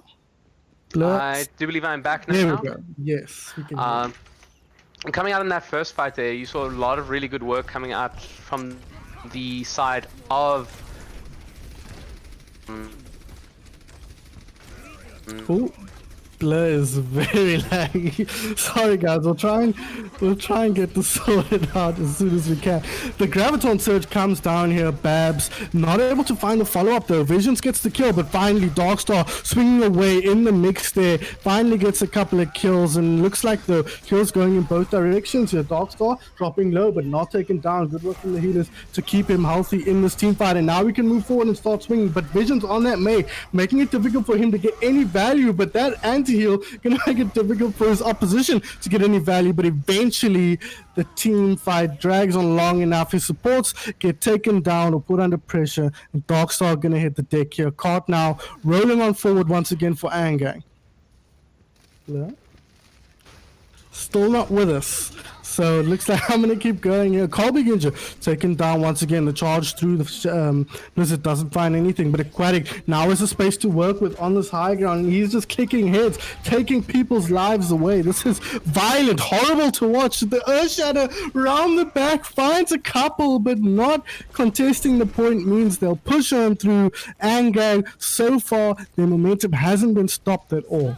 Ults-wise, 3 here on the side for 7-11, so they might be able to use those to stop the momentum, but they're not going to be even given the chance here as Aquatic throws the Bob on forward and buys his team even more space. This is similar to what we saw on Hollywood, getting nice and aggressive and forcing them to stay back. They still have the Blizzard, they still have the Blade, and they have the Nano Boost, so this is exactly what you want if you're 7-11 here. So they should be able to stop this team fight from going the way of Aang. Here comes the Nano Boost, but oh, does he find him? He does. He finds Aquatic, takes him down with that Nano Blade. He watched the Moya fade away and tracks him down. Great work from Colby Genja here, taking down 2 of the very important heroes, but unfortunately didn't take down Ibrahim Hamza, who used his Valkyrie to stay away, and now he's dropping low and is taken down. But finally, with the committal of the Blizzard from Mito, they're finally going to stop Aang from pushing on forward with 2 minutes and 30 seconds left on the clock. That said, ultimates left here on the side of Aang. They're working their way towards that bongo, and they could use that to build some more ultis. Dobby coming towards his Earthshatter. We might see a few dry pushes come out of Aang here, actually, as they look to build up a couple of ultis here, but who knows? They might commit everything they have here just to try and close it out rather unexpectedly. They're moving on forward now. Aquatic needs to try and find some value on this Ash like he's been doing so far in the series. He's looking for the flank here. Oh, Aquatic, he does find the flank. He finds one, he finds two off screen. Aquatic putting the work on, make that three. Finally, we get a look at him, and now he's not contributing anymore. He is a bit of stage fright here, only able to put it in when we're not watching. He does have the bomb now. Can he find anything else here? Ooh, Aang. They have a lot of ultis here. There goes the Bob committed just to clean up the point a little bit. 7-11 on the back foot here. They move on to point, but Aquatic putting in the damage. It's so hard. Look at that, a double kill. He's going to secure Aang, the 3rd point cap.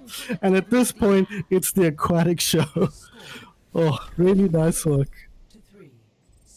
Yeah, he only pops when he's not on camera, but that's not quite true because we moved over to him and he put in the work on camera as well. So let's give him the credit as well. But yeah, Aang doing a really nice job of pushing through there, courtesy of their hit scan master. And 7-11 now on the back foot. That said, they did delay them quite a bit, so only a minute and a half on the clock for Aang. But Dorado is one of those maps you can often get held up, especially on that second point. So I think Aang are going to be glad that they pushed through and are going to be happy with that team fight victory. But again, we're looking towards 7-11 here and asking the question: how do you deal with Aquatic? The plan so far has been to sick the Genji on him, and Sevren's been doing a decent job, but I just don't think he can do enough on his own to put Aquatic under enough pressure where Aquatic can't just back up, get healed up by I'm Going COWSA, get enough space, and then when the team fight unfolds, move on forward again and actually get some kills. So, yeah, seems like Blur has rejoined us, yeah? I do believe so. Sorry for technical difficulties, everyone. Yeah, these things happen. So, yeah. Just to fill you in here, I don't know, I know you restarted your PC.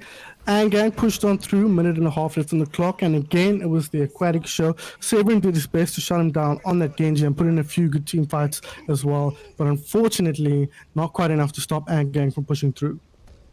And looking at what they're coming out with now, they're coming out with that Ryan Winston we were so Yeah. constantly debating in that first half, and you know, Mito coming out on a Pharah in this round, something that we know him to be very strong on. But he's playing into Aquatic's Ash here, and so far Colby Ginja going down to that Ash and Babs as well. A little bit disjointed there, I think, on the initiation. You can see the synergy not quite there between the two dive initiators here. Aquatic does take down Shadow, so the Pharah, no more protection left, and you see the way she's playing below Aquatic right now. He's running the show. She's going to try and go around the back, but you should be careful not to get domed by Mito on the Pharah. But it looks like Teamfight's just going to peter out here. Yeah, and that's a little bit of an issue with this comp for 7-11 is that they need to be playing this in a way that's consistent. You know, they need to be playing so that Mito can get spam on the good big group. They need to be playing so that the dive tank can shut down Aquatic. And you know, while they weren't in the previous fight, it looks like so far into this fight they are. Yeah, it looks like they're doing a better job of it here as they push forward. That's a big anti-heal, and it's going to secure them a little bit of space and a couple of kills as Bab cleans up his opposite number there on the main tank. So, yeah, it seems like they're just committing more resources to Aquatic, and so far the results seem to be working out, at least in that team fight. Yeah, and I mean that's, you know, in that team fight there, Hilarious was obviously able to get the big pick onto Aquatic, but it's a lot of pressure they're putting onto him. Look how much pressure those dive tanks are putting on with just ignoring the rest of the team in the early stage. Yeah, the Pharah as well, putting him under a lot of pressure and dealing with him there. There goes the res, but immediately shut down by Hilarious. Really nice work from Mito there, and now it's just a matter of cleanup. The Blizzard is committed here by Visions, but you'd have to think it was a little bit too little too late there, and the cart is going to get moving through. With that punch from Babs, Visions going to hit the deck, and 7-11 going to secure himself the first point. And Aquatic actually getting a little bit frustrated in team chat with the reception he's now receiving from the side of 7-11. They're diving him. He wants to play the game, and they're just not letting him. And you know what? It's time for them to do that. That's what they're going to have to do to win this game. It was difficult enough for them to actually engage on the Hollywood itself, and I'm assuming in the first half of this game. But you know, now they're just going to ignore this group on the ground. They're just going to let them be and put so many resources into shutting down Aquatic in the early stages. And once he's shut down, then they can focus on the ground. Oh, speaking of shut down, Hilarious gets rid of Rail there. They commit the nano boost as well, but Sevren not able to find the target he's looking for, but he is now just putting the pressure onto Gamehead. So that ult combo, not finding that many, but I think the kill on Rail was enough to secure them the space, to secure them the tempo, and to secure them the team fight here as the card keeps rolling forward for 7-11. And that's, again, really good fight management from the side of 7-11. They're now leaning on this idea that they can all take a team fight, in a way that they know they can win it. So they just need to deal with the one component of the enemy team that they're really struggling with, which has been aquatic. Visions on that Mei is obviously a threat as well, but it's only a threat if you're in that range of that team, you know? For the most part, they're able to just put those resources into aquatic.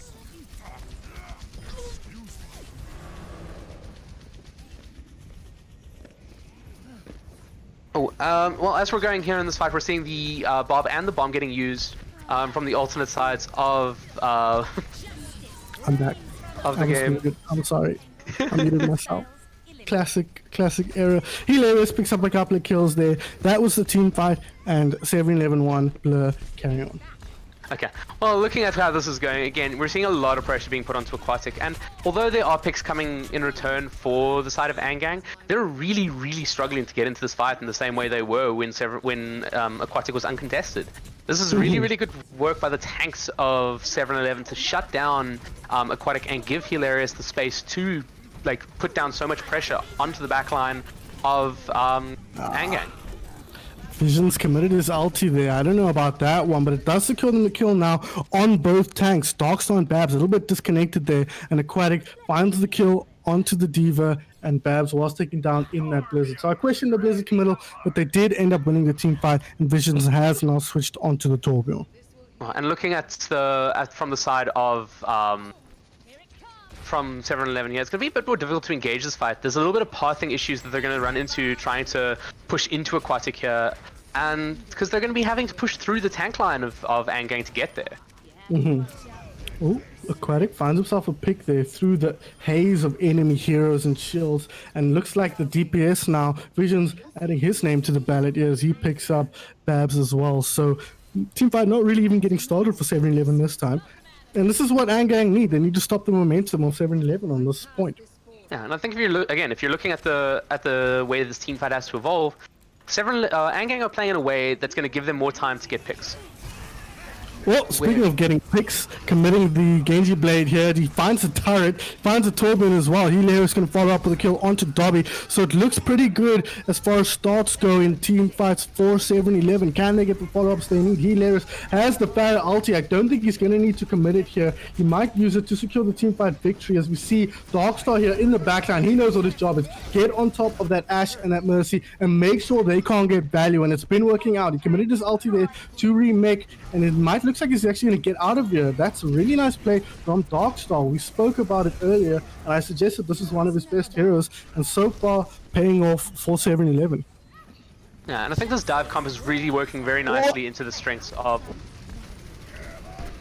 Well, Ashe taken out, Mercy taken out, he tracked them down and got rid of them, and that was pretty much it. Now on the back foot, Aang, they have to try and get some return kills. They get rid of the Diva mech, but that's not going to be nearly enough to stop the bleeding here. The cart almost towards the end. Aang, surprisingly, are ahead in time bank at the moment, so they can be pretty happy with their defense, but their defense is about to come to an end if they can't start securing some kills. With that kill, that might help, but this ultimate from Sevren going to make it really difficult for them to move on back through. 2 kills out of him, including the main tank. There's another main tank rolling in here, but it's going to be short-lived for a game it is. He is taken down. Hilarious contributing as well. There's a Tracer on point now. Oh, Colby Ginja dropping low, and now the Bobs here, the DPS for Aang contributing once again, and it looks like they've actually managed to push 7-11 back to spawn. And you look at the way these fights are flowing here, and it's very much what we talked about, in that when Aang are losing fights, they're making sure they lose them slowly. You know, they wasted a good minute of 7-11's time here, and while they gave up a lot of space, what that meant is at the end of the day, they were able to get back into that fight and actually win it because of spawn advantage and because they hadn't used all their ultimates. So heading into what's, arguably going to be a last fight situation here for 7-11, they're going to have to get in quite aggressively and win it cleanly, because they will get time bank because it's an escort map and both teams get time bank.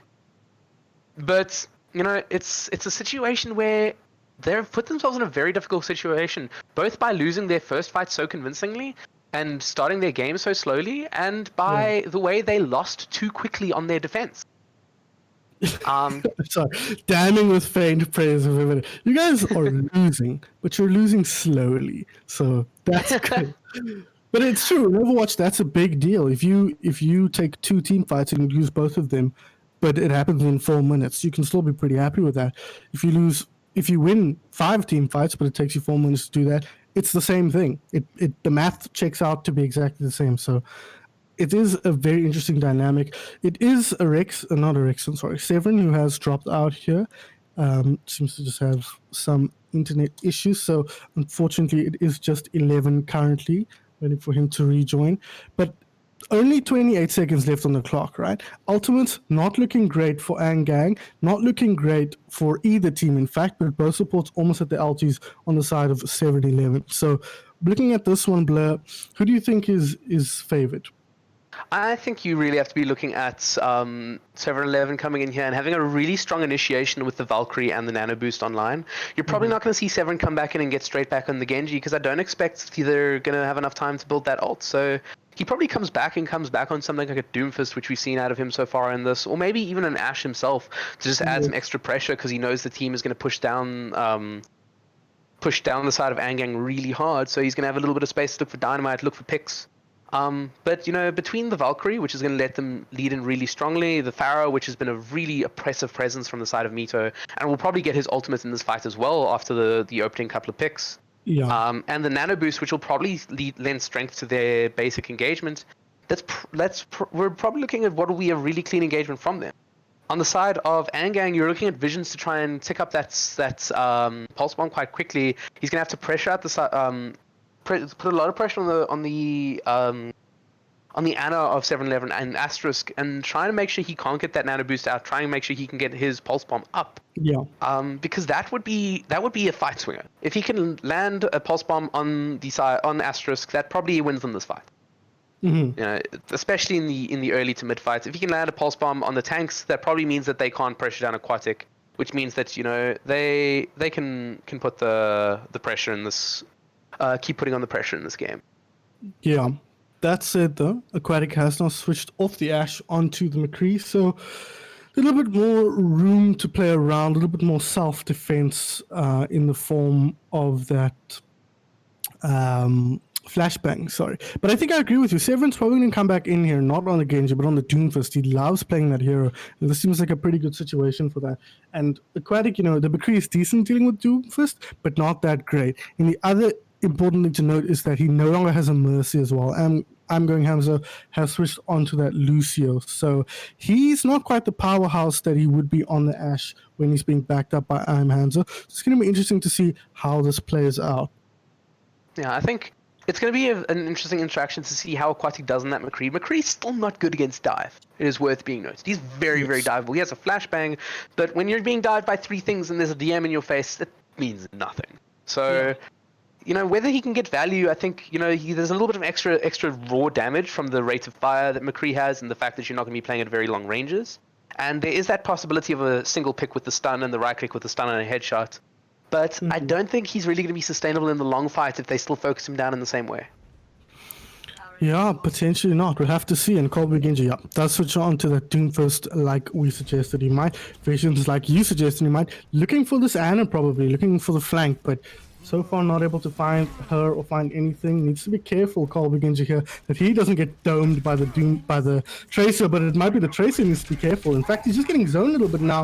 He's dropping low. Nice work from Visions there, but meanwhile, on the point, Hilarious finds that pick onto Aquatic. I'm sure there were tanks involved in that engagement as well, putting him under pressure, but Visions, he's the one putting him under pressure. He could have the pulse bomb now, but he doesn't find anything with that, and it looks like everyone on the point here for both teams, just putting pressure and kills. But 7-11 of those one coming out on top here in terms of kills. The punch from Colby Ginja. Going to secure himself the kill onto Rail. Hilarious does have his ultimate. Not even committed, but Aquatic found the angle there, picked off the Pharaoh, but he's not going to be able to pick off anything else as he does go down. Darkstar throws the ultimate into the sky, finds Visions. You couldn't have asked for a better result there for the Diva Bomb, as Babs now keeping the enemy team in the spawn. 7-11 manages to eke out a point cap here on Dorado. And I think if you're Aang at this stage in the game, you're scared. Like, you're worried. They've now found a way to beat your beat the thing that's really been giving you guys such a big chance in this game to this point. And that's scary. You're now at a stage where with the dive comp they were coming out with, and with the pressure they were putting onto Aquatic, they're gonna have to reconsider how they run their comp. They tried the Torbjorn, didn't really do much. They tried the Tracer, didn't really have the desired effect. And they even tried switching him to the McCree, and he died twice, even 3 times in that last fight. And it's tough. It's tough for him to find that space, to find that time. And we see already Vision's not sure what to pick, actually coming out with the Torbjorn here to try and maybe just have some impact against the Sevren's Genji, Colby Genji's Genji here. And like looking forward into this round, if 7-11 have a similar attack to the one they did once they switched to dive, I think that Aang are in trouble.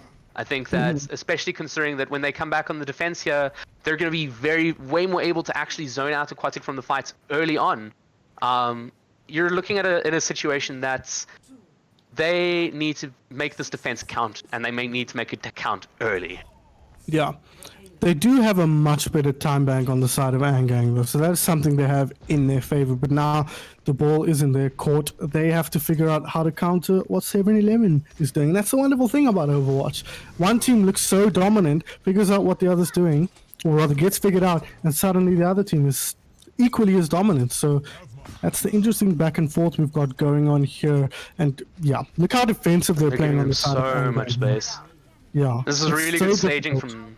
It's really good staging from 7-11 as well. They're just taking up the space, getting ready to collapse and force resources out of Aang early in the fight. And jeez, that's just so much control over the map. Oh my god, Aquatic under so much pressure. Gets taken down. There is still a Mercy in the mix here, but she's on the other side of the map at the moment. Visions finds a return kill onto Babs, but the DPS now committing and getting a lot of kills for 7-11 here, as they're just going to clean up Aang. No fire left in them in this team fight left, and that's going to be a first point cap for 7-11. Aang, what do you do here, Blue? I think if you're Aang here, you probably think that you need to be throwing something Aquatic on something that pressuring him in itself will be a success. You need to be thinking, maybe we put him on a Tracer, maybe we stick him onto something like a Reaper. They did try the Tracer in the first game, and it didn't really go too well, but it's maybe just worth putting him back onto that, because they're committing so many resources to him right now. And if you say, okay, well, these resources would be better committed elsewhere, then maybe you start to get a little bit more value. But so much pressure coming out from the side of 7-11, so much map control coming out from the way they're denying Aquatic, that they're just functionally in such good control right now.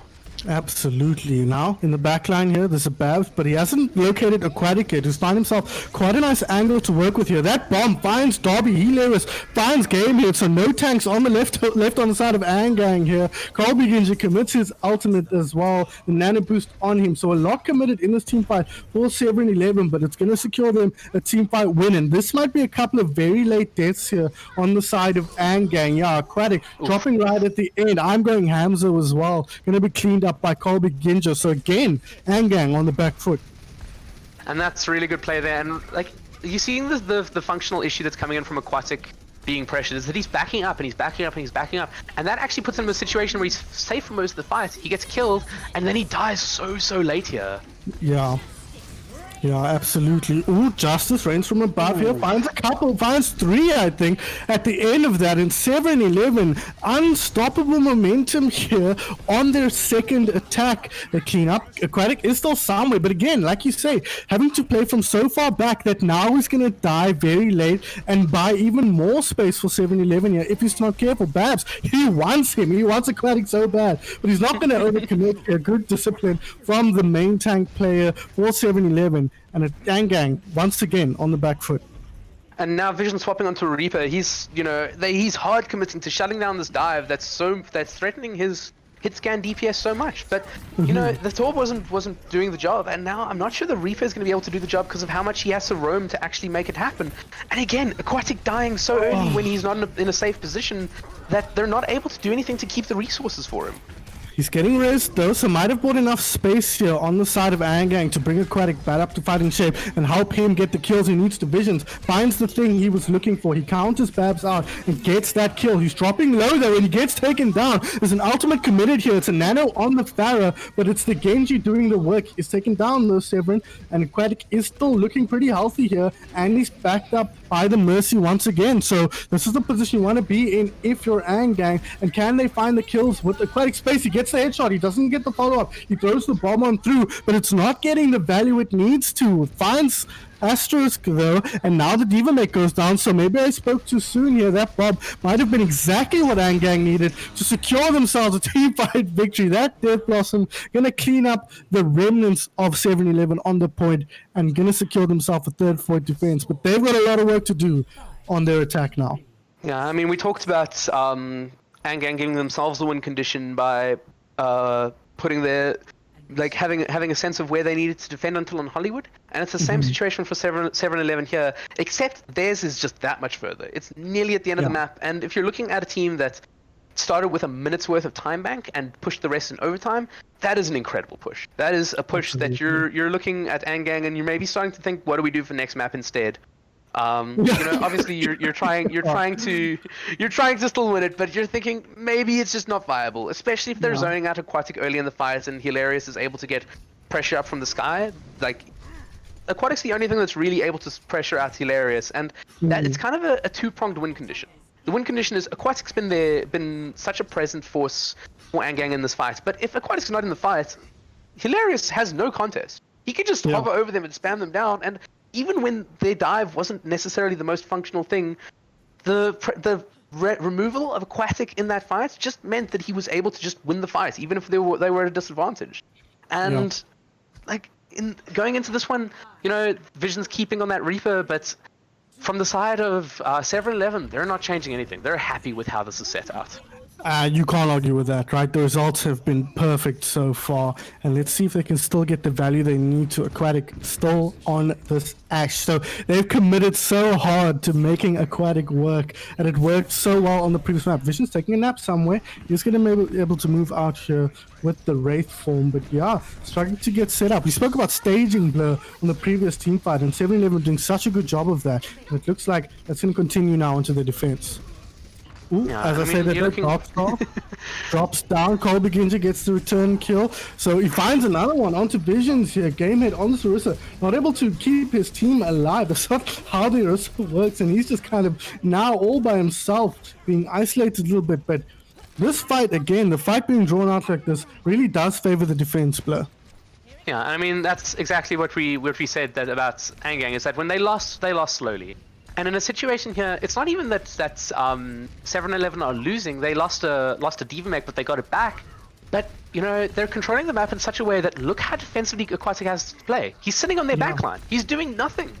He might be getting some ult charge, but he's not able to make anything of it at this stage. Oh my lord! Speaking of ult charge, charged down by Dobby there. Colby Ginja not finding the value he needed to. Babs was taken down in the melee, but he was brought back to life by the Mercy, and it looks like Mito gonna commit his ultimate. Unfortunately, Valkyrie committed here from I'm Going Hamzo, and it's gonna find absolutely nothing. When the only hero left alive is your Mercy, and she's fucked up, you got some problems. And I mean, I want to bring attention to a little bit of great improv I saw in that last fight, where Asterisk actually nanoed shadows so that he could get the res onto Babs through the Reaper pressure.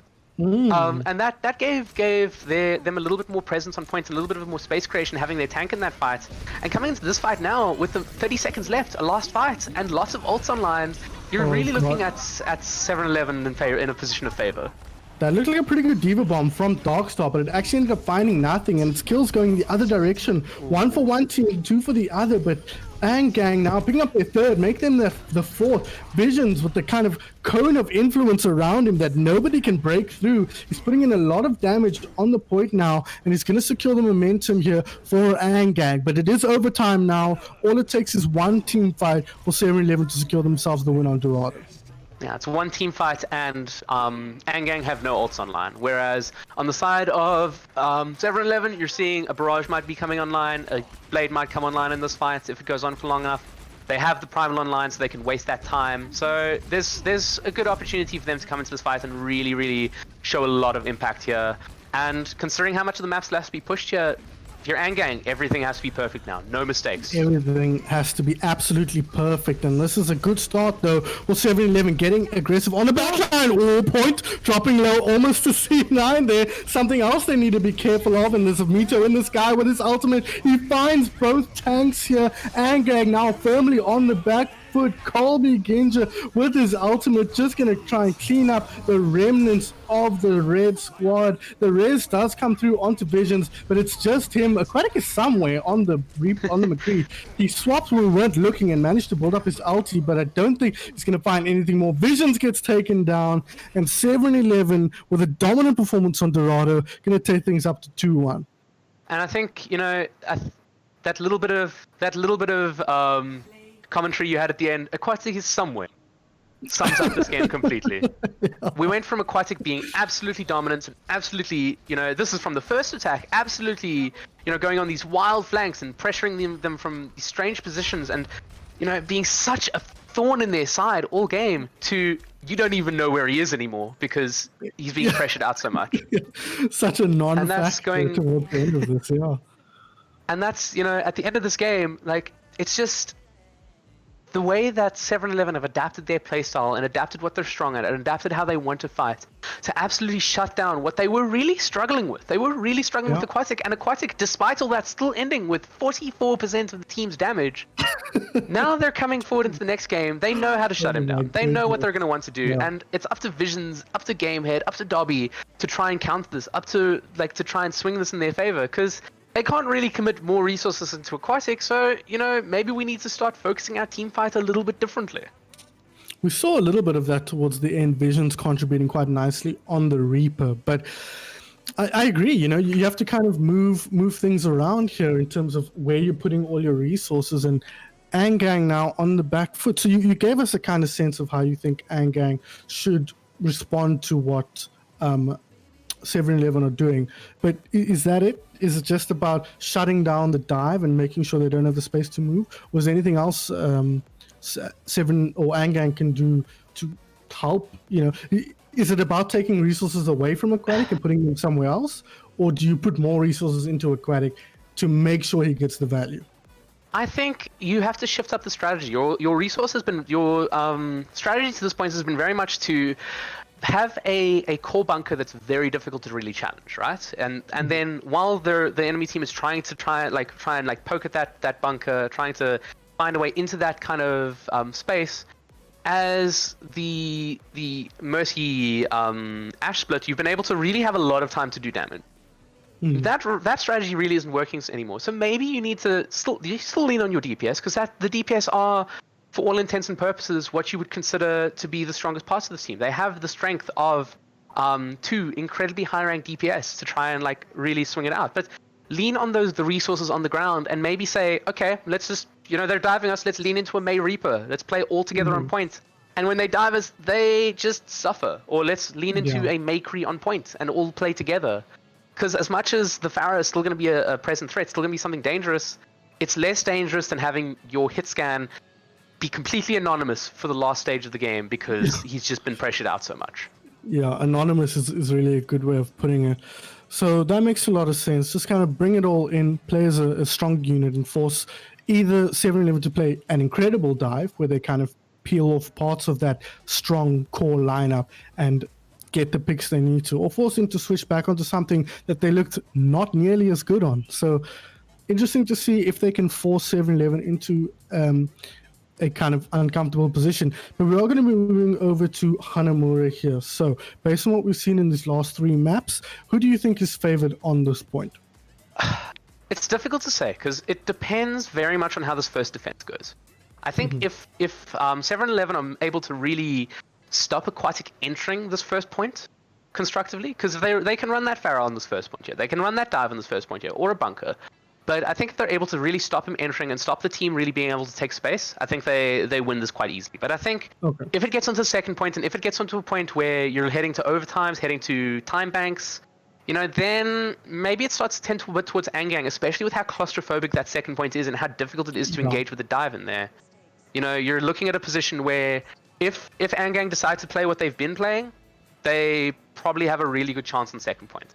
If they aren't able to play what they've been playing, then I think maybe onto like the first point is going to be kind of crucial in deciding that. If Sevren 11, if they play like they did on Dorado, a full hold isn't outside of the realms of possibility for me. So I think I'm banking on Sevren 11. If they're able to shut down Aquatic and the side of Aang in the way they did last game, I see it being very heavily tilted in their favor. But if Aang are able to rally it up, maybe get Aquatic, just, I'm sure he's feeling a little bit mentally boomed after that one, feeling a little bit pressured out. Because it's a lot of pressure. If they're putting all this pressure on you, it's hard. It's like, what am I doing?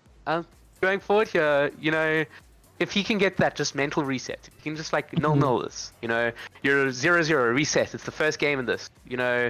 We want to make sure that we come in with fresh minds. We don't underestimate them, and we don't overestimate them. I think he could do some really good work. If he gets boomed out really early, then I think it might be. Then it's a struggle city for Aang. You're gonna have to lean on some win conditions that aren't quite like the same as what you were looking for previously. And from 7-11, I think if you're coming into this map with a lot of confidence.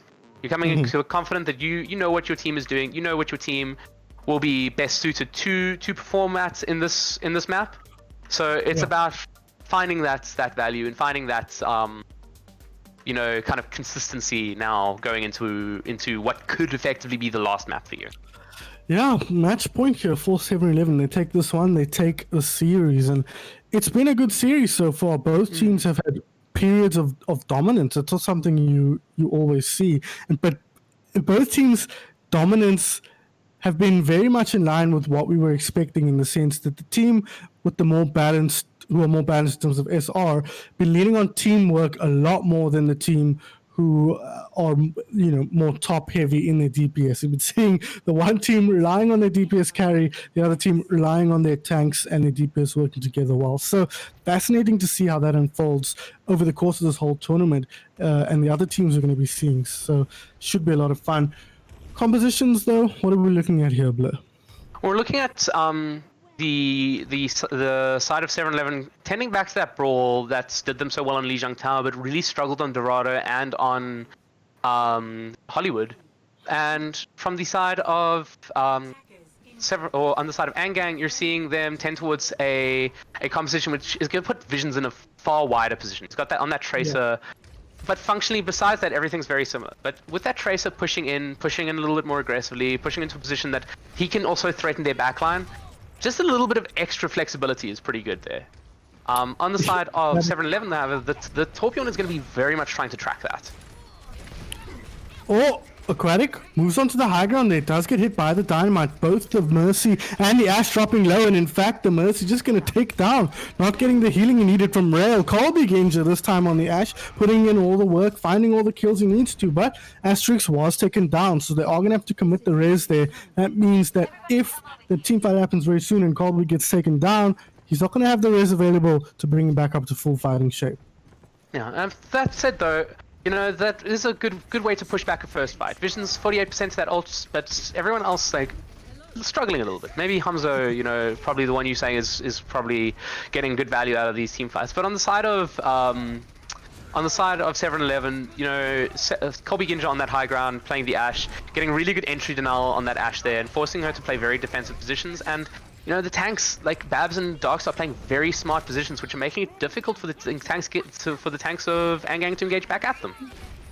Oh, that was a close call there for Aang, and that's what we were talking about. But the res has come off cooldown here for Shadows, so Both Ashes have taken a death in this team fight, and both Reses have been committed. Vision switched off the Tracer onto that May and is now paid off as he takes down Astros. Aquatic, though, finds the kill onto Babs, and it looked so good for 7-11 to start things off, but unfortunately, kills coming through for Aang now. Bob gonna get frozen up here and taken down in a matter of moments. An interesting Bob committal here from Aquatic. I rather thought they had this team fight in the bag, but Aquatic reading things slightly differently, and both healers still alive, or rather the Ash and the Mercy still alive, and Colby Ginger finds Visions, and maybe I spoke too soon here. They might be able to move on forward, but they've capped the point and they're still alive. This could be a disaster if they don't kill themselves soon enough for the respawns to still be short.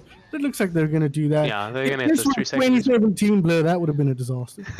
Yeah, that would have been a rollout onto second points, and really a very dangerous position for the side of 7-11 to be in. But the 3 second spawns now really, it means that they're going to be able to very capably be able to reset for this defense, and getting that extra ult charge on the side of the Ash there, I think is good. I think it's good that they did that, because it means that he's at a major advantage towards the Bob as compared to Aquatic.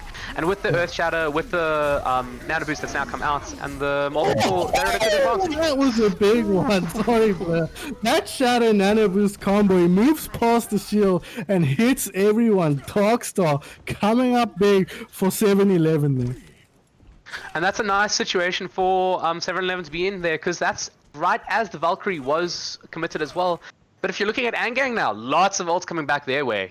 They've got their Bongo, they've got their Earth Shatter, they've even got their Mayfreeze and Coalescence coming along as well. And the Bob and the Valkyrie are going to have to be very, very carefully and well used on the side of 7-11 to really make sure that they're able to stem this tide, which could be absolutely undermining to their defense.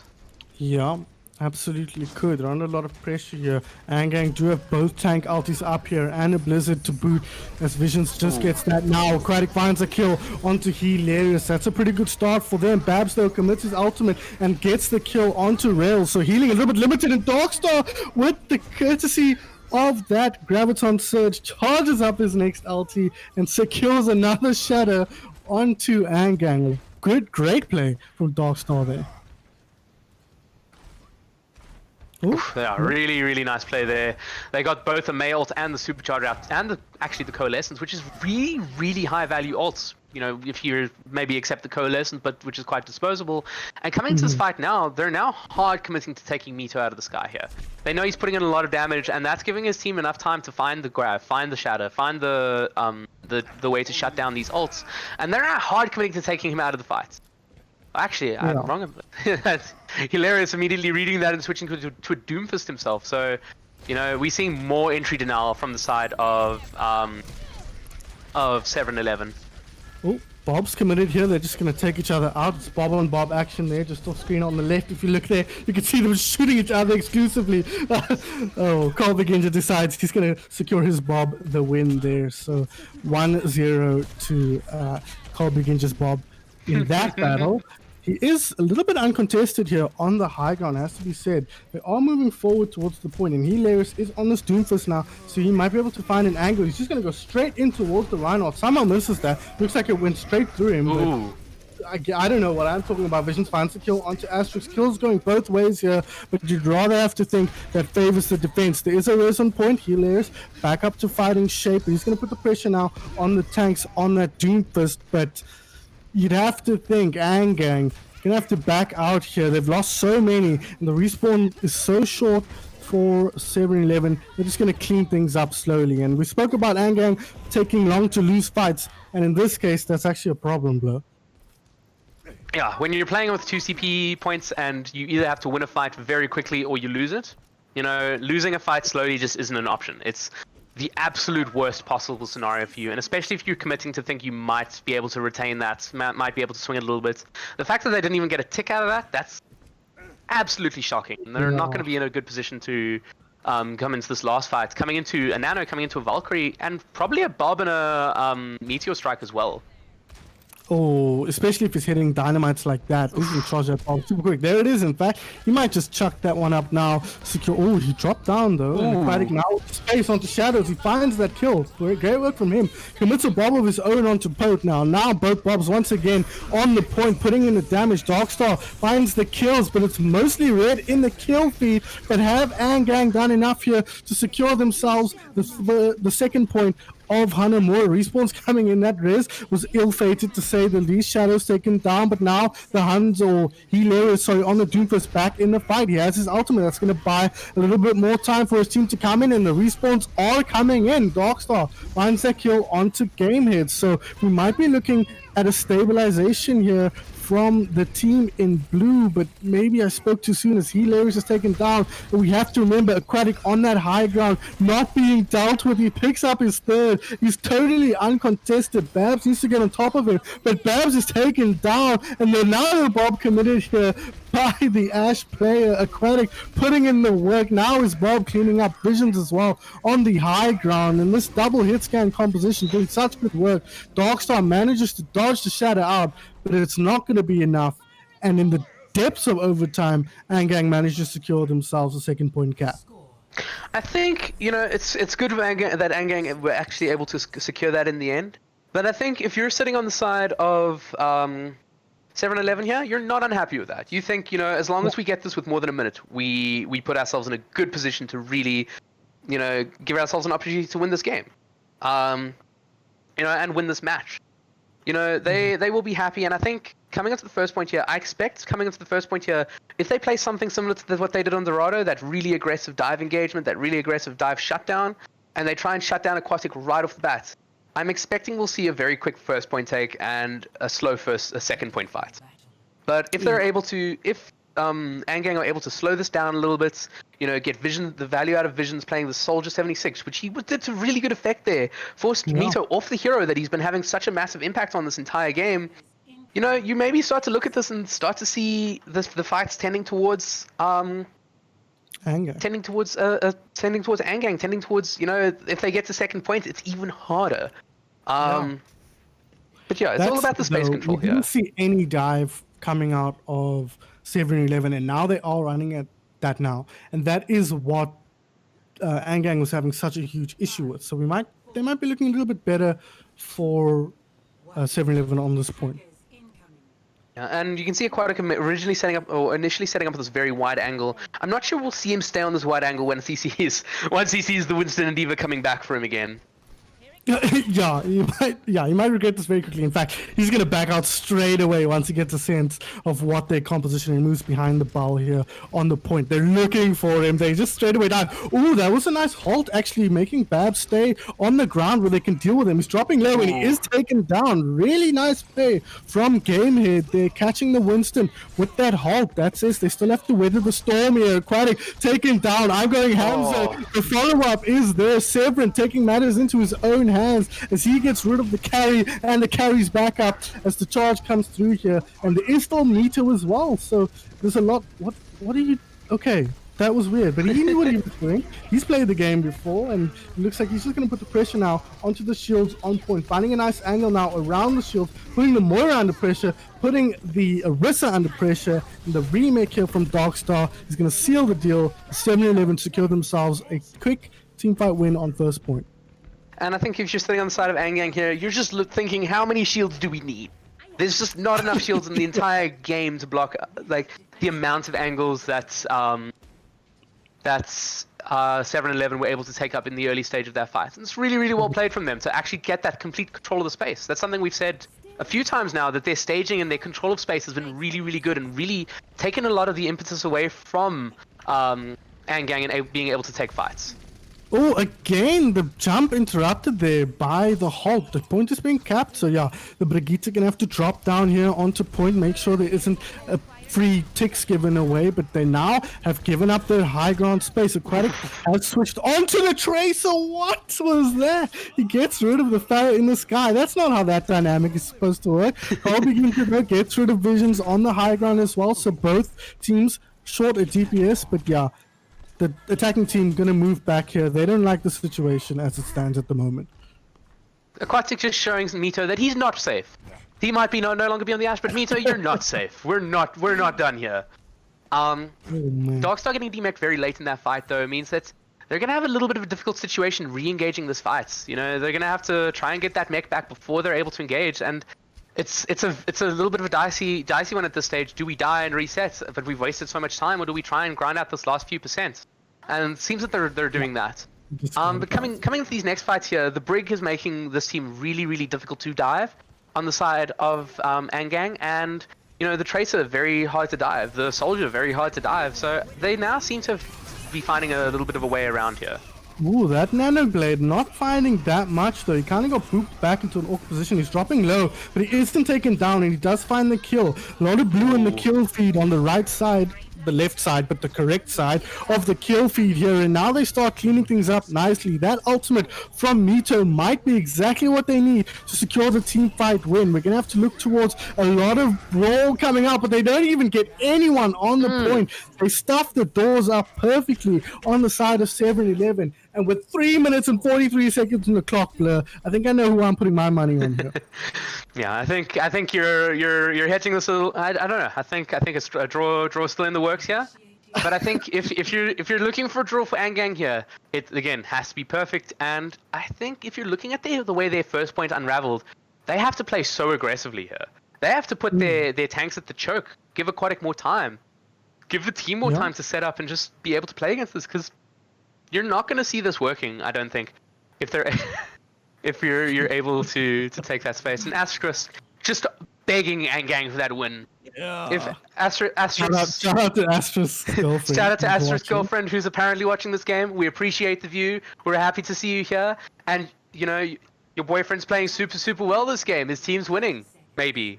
Possibly. This game's been everywhere so far, so we'll have to see as it goes on. I will be shocked. Let me put it down. Coming out here, Check it out. Aquatic coming out on the Widowmaker. Hero we know him a lot for, but that's super vulnerable to the dive. But you know, if we're looking at what 7-11 is teasing us with so far here, they don't care. They're not running dive. They're running. No, they're not. They're running dive. Yeah. But they're going into dive. So from Aang, they're coming into dive themselves. So it's a little bit of a different dynamic. You know, if Aquatic can get some value here and the pressure that comes out from their tanks can stop the pressure coming out from 7-11, this could be a really strong situation going forward. Could very well. Interesting. Okay. Aquatic.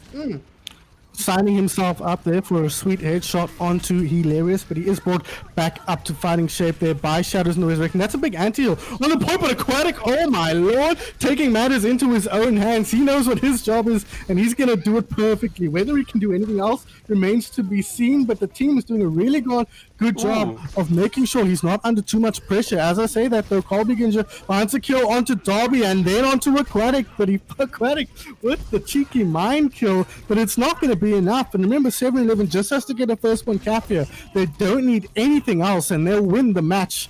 They'll win the map and the match, in fact. So there's a lot on the line, and it's a celebratory Dragon Blade. He's gonna launch it on the wall because he's got nothing better to do with it as the last player hits the deck, and 7-11 secure the first win on stream, at least, of the Pride Cup. Yeah, and you know, if you're looking at on the side of 7-11 here, you have to say they read their opponents really well. Once the danger of the initial shock of how good Aquatic was, you know, went past them, they stabilized. They got together and they figured out how to break down the win condition of Aang and really put themselves in a good position to win the game going forward. And you know, in the inverse here, from what we've seen in the previous maps, when we see Aquatic doing so much damage in the previous maps, Colby Ginja actually coming out with the 39% of his team damage in that game, and it's really a twist of fate, a turn of fortune, that you're able to see it come out in such a way that they're able to twist it so much that Aquatic, although we were still able to remark on how good a player he is and the clearly evident skill that we could see throughout the game, he didn't have that same impact in that last game. Absolutely, and it shows you, if you needed the proof, that it takes a team to win matches. You can't just rely on the one player to do all the work. So great work from 7-Eleven there, Sevren and the rest of his crew for winning that one out. But before we sign off for the evening, why don't you tell us who your player of the match is? Oof, I don't know. I think, you know, if we are looking at that team there, it's been a really consistent game from 7-Eleven. Our obvious like standout player would probably be Aquatic, but I don't think Aquatic did anything we weren't expecting. We know how good Aquatic is. We know how good he is, and you know, as much as his skill is clearly evident there, I think the player of the match probably has to be, I'd say probably Babs. You know, probably the Winston that was able to shut down so aggressively and consistently make space for his team so much that they were willing to nano a mercy to res him. You know? Yeah. Good point. I So, think obvious yeah. shout outs must go to all the DPS in this match, actually. I think Hilarious and Colby Ginja, Sevren and Mito did an excellent job of performing their role in this match, as well as, of course, Aquatic, who I'm sure you're tired of hearing the word Aquatic now, but that's the kind of contributor he was. But yeah, I think Darkstar and Babs both put in a lot of work. Babs on that Zarya, and of course that Winston was key to winning the match for 7-Eleven. So yeah, Darkstar, or Babs rather, will be our player of the match, our first player of the match of Pride Cup. So we'll try and get him in here for an interview. We're gonna drag him on up, I believe. Is he ready to go? We can actually just pull him because they're all in voice chat on the because we're server, so admins here, we're in taking it control. straight out of his team. Yeah, here we go. Babs, welcome and congratulations. Thank you. Thanks, dude. Cool. So you obviously came into that game. It was a really you were under a lot of pressure from the get go. You know, I'm assuming you knew what your pressure points were going to be. You knew whether you were going to be playing from against the very good beginning. DPS. From the beginning, So- just Aquatic, to be honest. And I mean, Hollywood must have been a bit of a mentally draining game. It was really difficult to play against that, I'm sure. So coming into map 3, you know, that's when it had to kind of switch up. How did you guys approach that? So from the beginning, our only idea was play Ryan Zarya because that's the easiest. But Aquatic was the only one actually doing work there, so we just said, okay, fuck it, we dive in, easy clap. There's a Christian scream, my son. It's a safe for work server, Babs. My bad, dude, my bad. But I think that gives us enough of a sense of what kind of interaction you guys were having with Aquatic in that game to that Yeah, point. as long as we killed him, we won. That was the thing.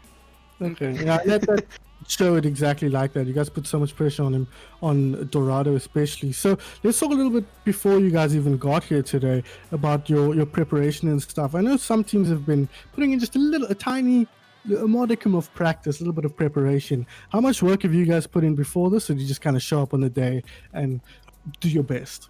Today was the only day we had a 6-stack. The first day we had 5, and the second day we had 5. 7 and Devon were missing. So today was the first day we had a 6-stack, and we scrummed. I think it was team 2. I'm not sure, but shout out to Smiley and Wallace for organizing the scrum fast. Awesome, and it showed your synergy looked pretty good today. Yeah, thanks, dude. So for a group of players that haven't really played together a lot before, obviously you've played with Darkstar and Asterisk, but on different roles, Darkstar being accepted, you know, on different roles, you're playing main tank, and Asterisk is playing flex support. And obviously Shadows, Mito and Sevren are new players to you. What would you say the greatest challenge coming into this tournament has been in terms of kind of finding a rhythm together? It wasn't really a challenge, to be honest. Like, everyone is just super chilled with how we played, so we all just said YOLO and we pressed W. Something about that doesn't surprise me at all.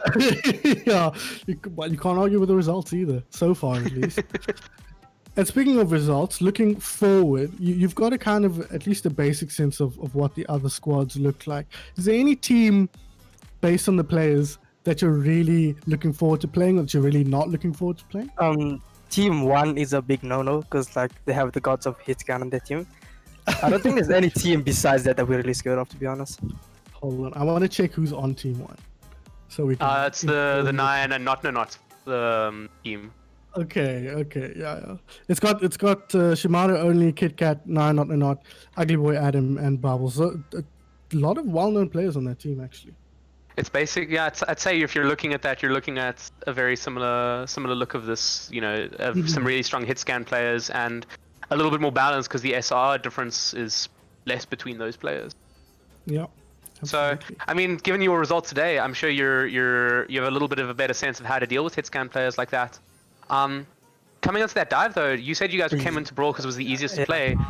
Are you coming onto that dive now? Are you now feeling a little bit more comfortable on that dive? Do you think we'll be seeing more of you guys on that in the future?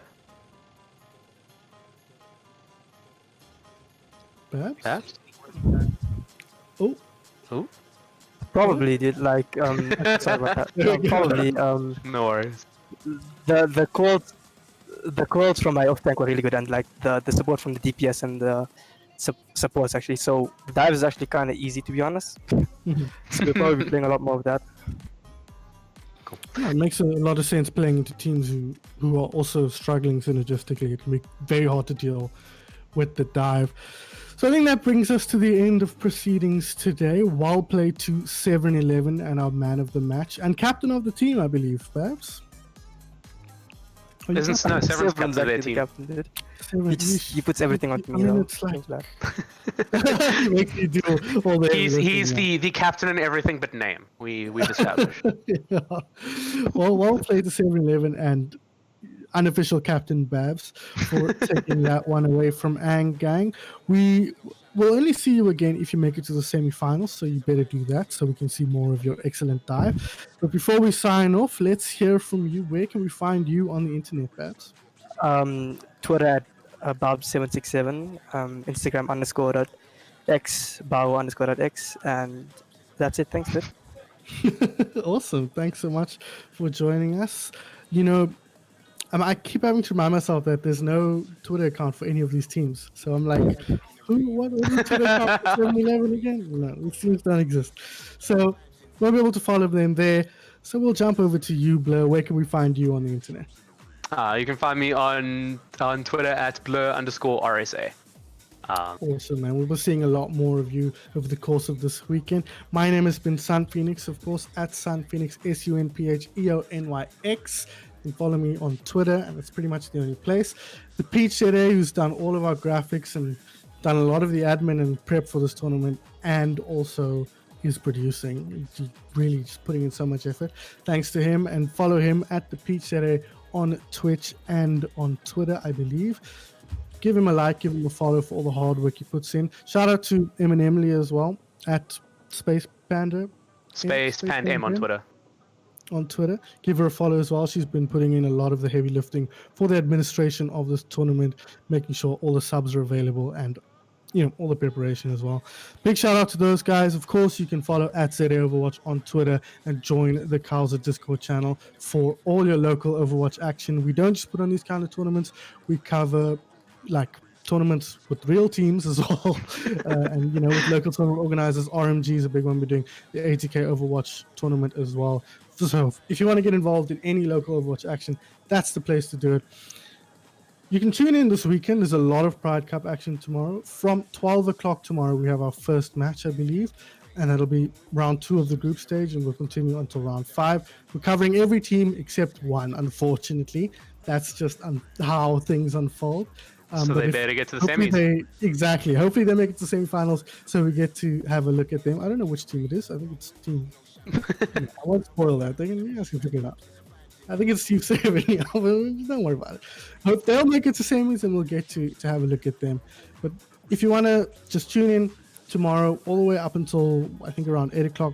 Sunday as well, we have the semifinals and the finals. The finals are at 8 o'clock as well. So tune in all throughout the weekend. Like I said, myself will be casting alongside Blur a lot of the time, but we've also got some other notable input. People like Nori Mizuki, quite well, Altruism, Cloudburst, all going to be contributing this weekend. So should be a nice mix of nice mix of casters and a nice mix of players and teams. Tune in this weekend. Oh, there's a lot of talking to be done, hey? Blur, any final words from you? Well, a big final word to just be apologies for the technical difficulties sustained tonight. It's a little bit of a new setup for me, so I'm just getting used to it. But we'll be seeing a little bit of it getting cleaner throughout the weekend, and I'm sure we're going to be seeing some very clean Overwatch throughout the weekend. The rest of this tournament's going to be very, very exciting. I'm looking forward to it. This should be a lot of fun. This is a great game to get things started off. So tune in tomorrow, guys, 12 o'clock. I'll be back with Nori Mizuki bringing you a match. I don't know which match it is, and I'm not going to check now. So you'll have to tune in and be excited and surprised. So we'll see you guys then. Goodbye.